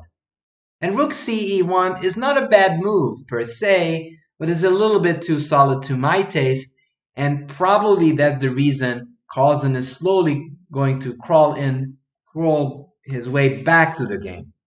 C takes, C takes. Now, Carlsen clearly has counterplay and has the ownership of the C file. A5, just fixing this pawn on B3, and then he's going to double. Rook F2, good defensive play, by the way, by Von Forest, defending this pawn.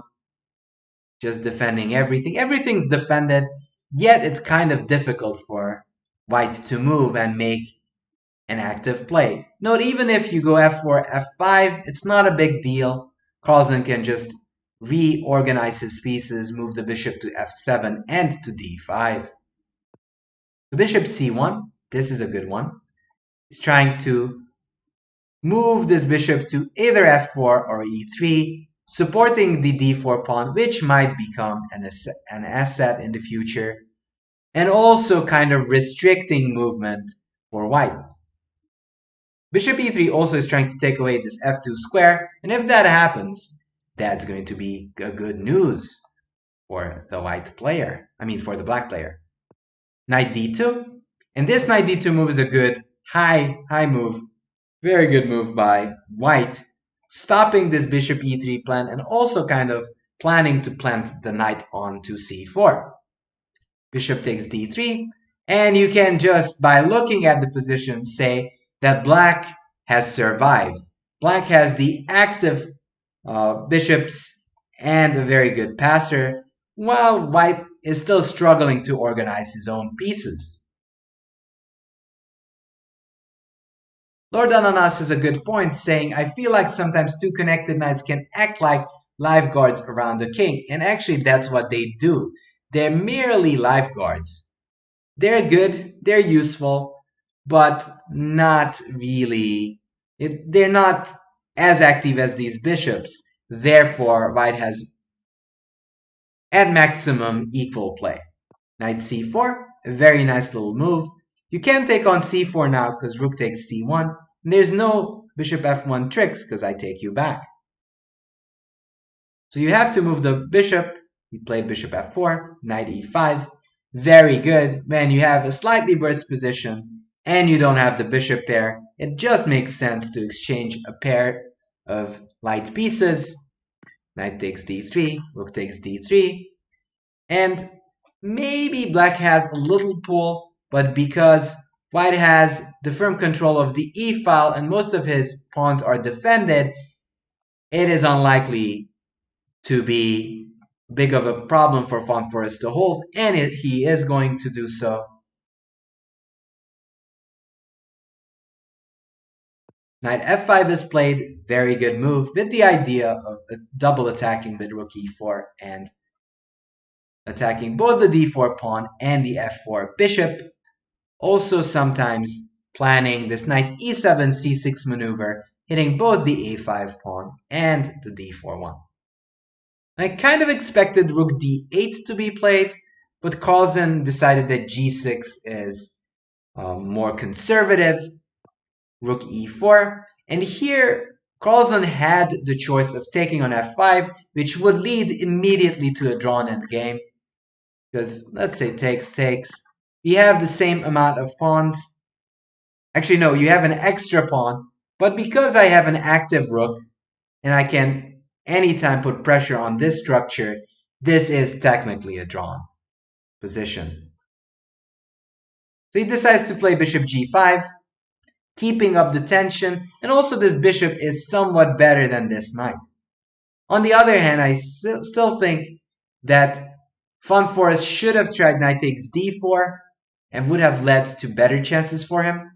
Because takes, bishop e3, seemingly this is a fork, which is hard to deal with, but then there's knight e6, bishop f2, and the knight f8. And after knight e6, if you take, I still retain that extra pawn, and now you actually have some chances of winning this game. Because now you don't have that strong d4 passer anymore. So I think this would have been a better chance for Forest, but Forest decided to play something else and not play knight d4, played knight e7 check, here knight c6. Now these guys are attacked, but at the right moment, Carlsen comes up with bishop e3 and activates his pieces with rook d1. And yes, white is about to gobble another pawn, but because there's so much pressure around the king and this d-pawn is running down the board, I would consider this roughly equal.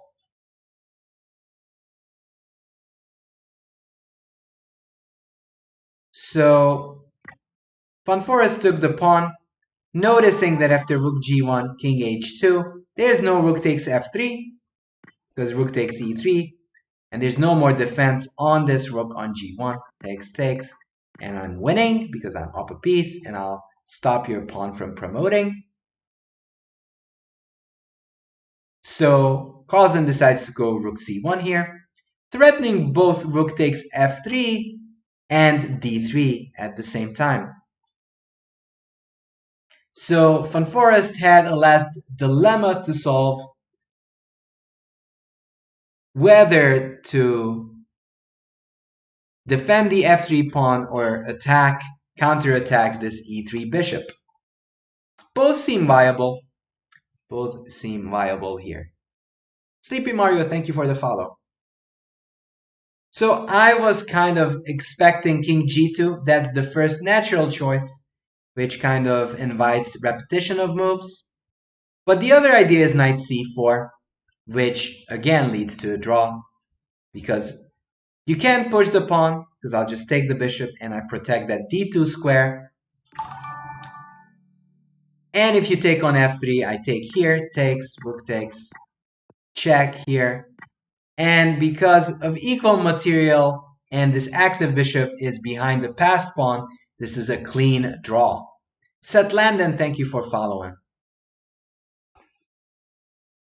So this was the option that Forest was considering, but he decided to play king g2, which I think is a bit more crafty than knight c4. Knight c4 is just a clear draw, but king g2 actually gives an option for Carlsen to press for more, and he decides to not press for more. So he has an option of giving a check on g1 or play d3 here.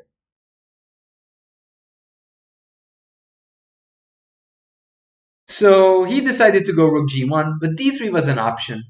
The point is this: yes, you can take the bishop, but I have d2, and you can't stop me from promoting. On the other hand, I have rook d4, stopping you, and even though you'll be up in exchange, I have two very strong passed pawns, which will be nursed by this knight on c4, and all of these pawns will be well protected. And if this is dangerous for anyone, I would reckon that this is more dangerous for Carlsen than for Von Forest.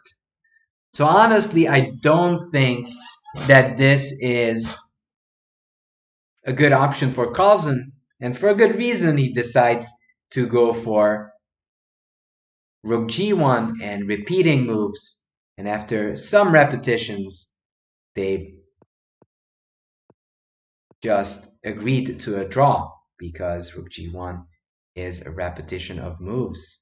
They did this 3 times and the game ended in a draw.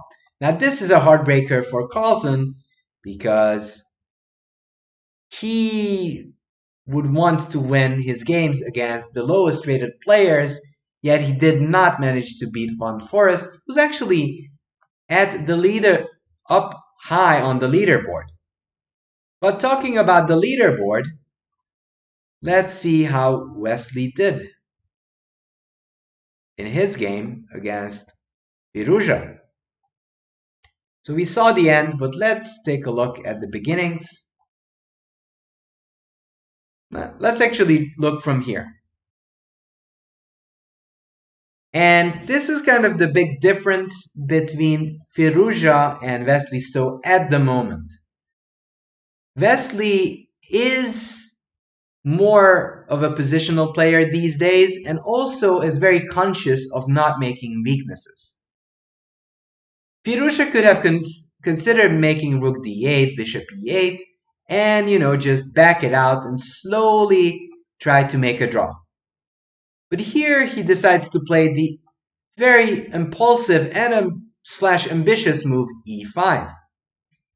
The idea is you can't really take on e5, takes, and I can take on a3.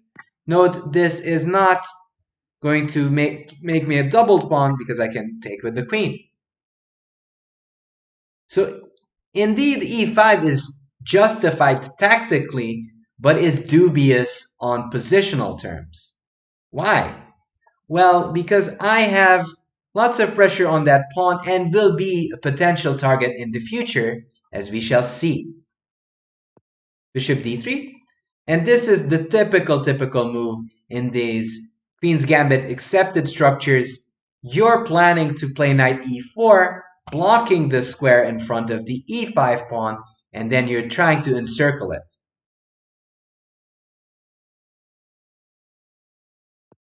Rook d8, queen e2, and look at those bishops. These bishops are doing some work. And compared to these bishops to these ones on d7 and e7, it's clear that these ones are much better. Especially after knight e4, I will get to put some pressure on the h7 pawn and also the defender that is on c6. Meanwhile, your best piece is your bishop is on that bishop on e7, which merely attacks that pawn, but I'm never going to be able to capture there as my bishop is defending that one. Bishop g4, rook c1, just doubling. Look how white is slowly putting pressure on black's position. Still nothing aggressive, just building it up, preparing to mount as much pressure on e5 as possible. A very Karpovian game, I would agree, Sleepy Mario.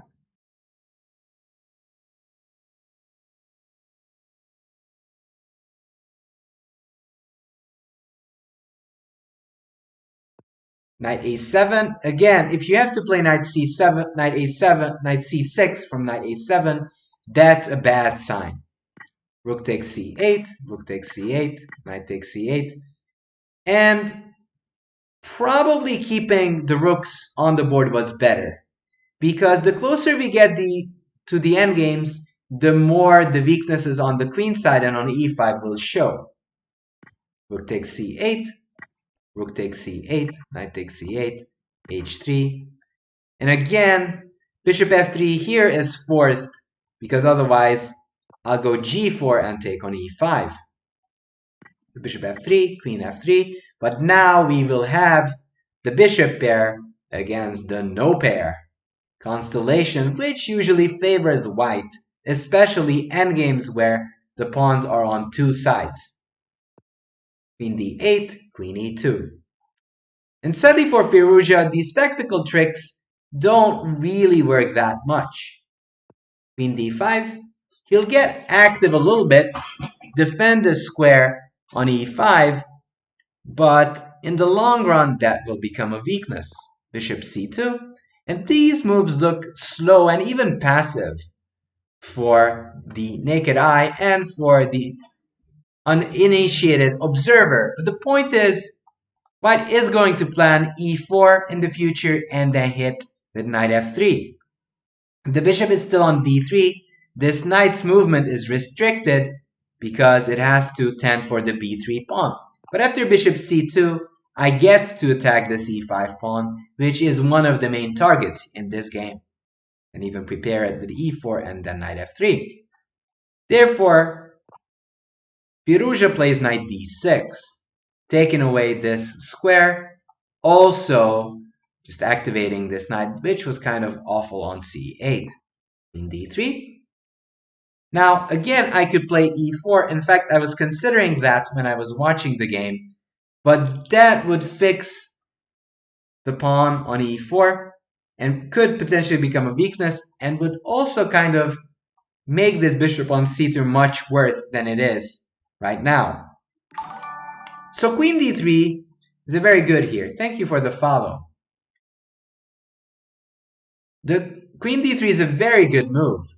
White is not making any concessions here and is making sure that this e5 pawn is under constant distress. Queen takes d3. If queen c5, I have this move of b4, and then the e5 pawn suddenly drops. Note that e4 doesn't work because I have knight e4, double attacking everything. So queen takes d3 happened, bishop takes d3, and this was the point.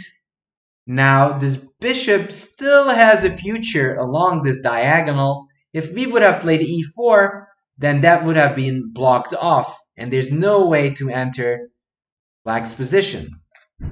So bishop takes d3, knight d7, g4. And g4 is an important move, fixing this pawn on the black squares. Black would love to play e4 and f5, and then there's a good chance for a good defense.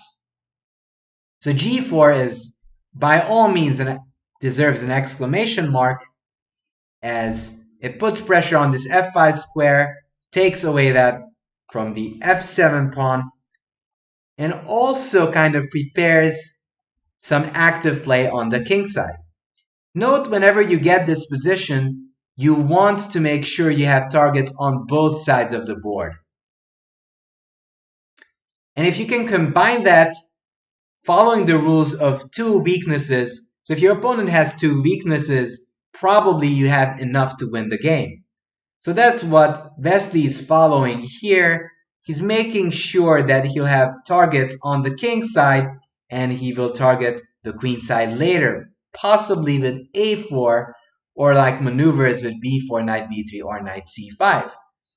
Not to mention anything else. So that's a potential maneuver. a4 is an idea trying to set our sight towards that a6 pawn or f4.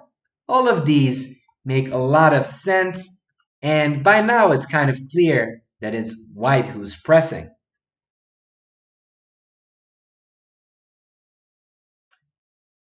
So g4 was played, g6, and that's a good move by Firouzja. So to his credit, he notices that the best defense in these type of positions is to put the pawns on white squares and trying to play against the d3 bishop. The other idea would be to put everything on black, but that's not quite possible at the moment as these pawns on the queen side are fixed on the white squares. So Firouzja is planning to play f5 and e4 in the future and then trying to come closer with the king. Knight e4, trying to get rid of the defender, but most importantly, he's trying to get behind those pawns. Knight takes e4. Probably knight takes e4 is not such a great idea. Maybe f6 is hindsight better and just move the king up then. Why? Because I feel that with every exchange, it's much easier to play this position with white. The less exchanges you have, the more likely this can become annoying. So I think f6 would have been better, and in hindsight, I do think that Firouzja should have kept more pieces on the board.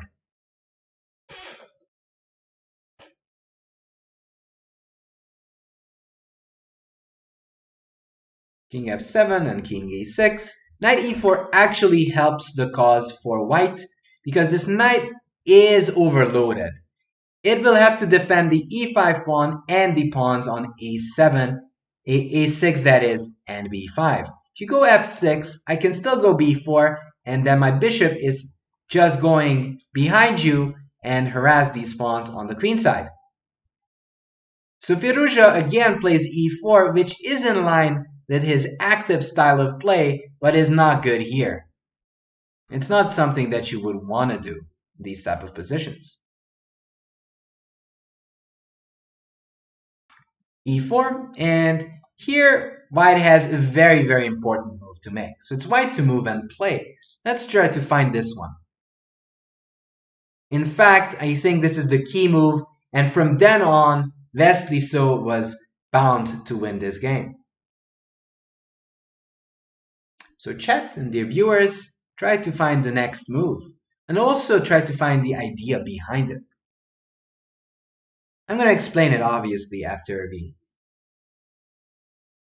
try to find the move. So what black is trying to do is to play f5 and then just have a white square blockade against black's structure. Obviously, Leslie doesn't want to see any of that.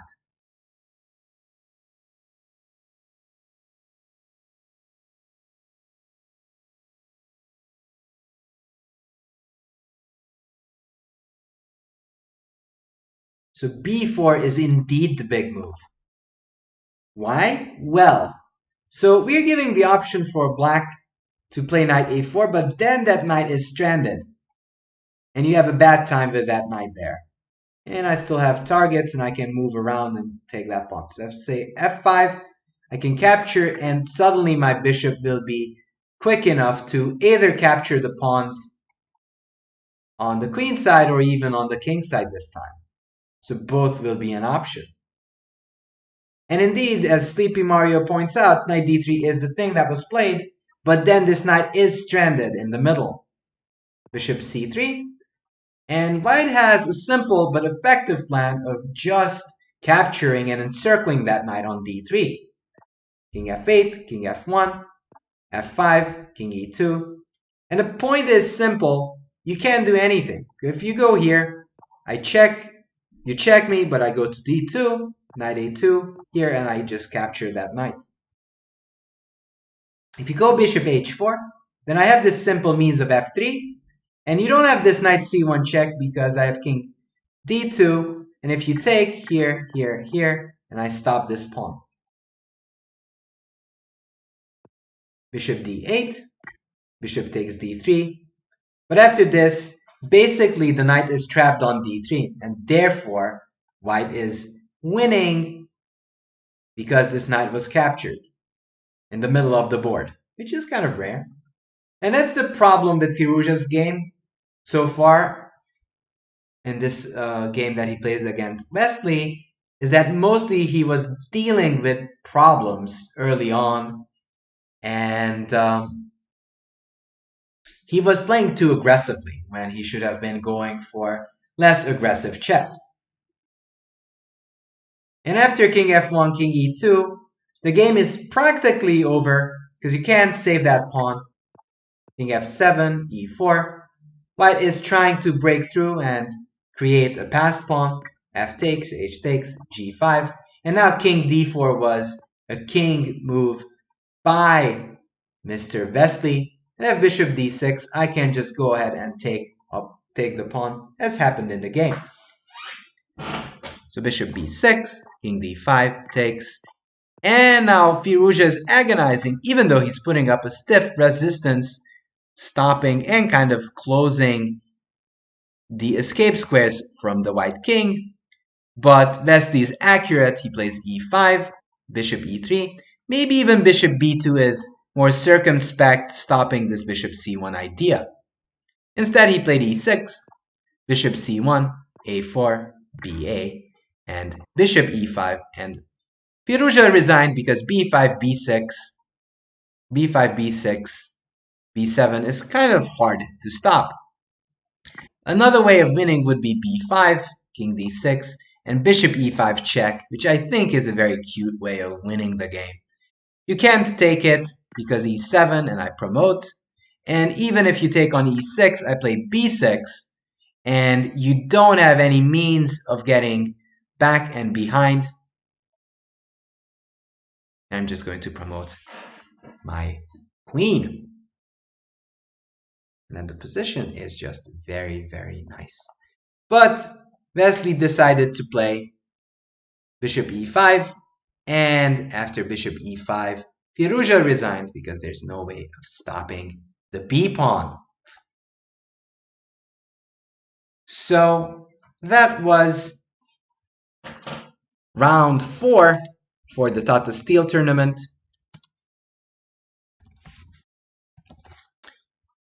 We're going to do a rate, so stick around for that, please.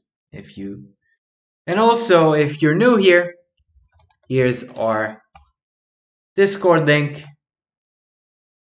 And let me do a raid. We're going to raid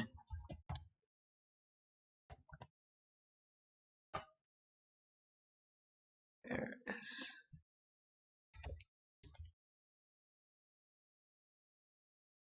Going to raid Lila Koridze. So stand by and please join the raid. Thank you so much for hanging out and looking at these games. I'm going to be back with next rounds. So next day is a rest day, but after that, there'll be round 5 and I'll be doing commentary then again. So without further ado, see you next time. Have a good day. Take care all.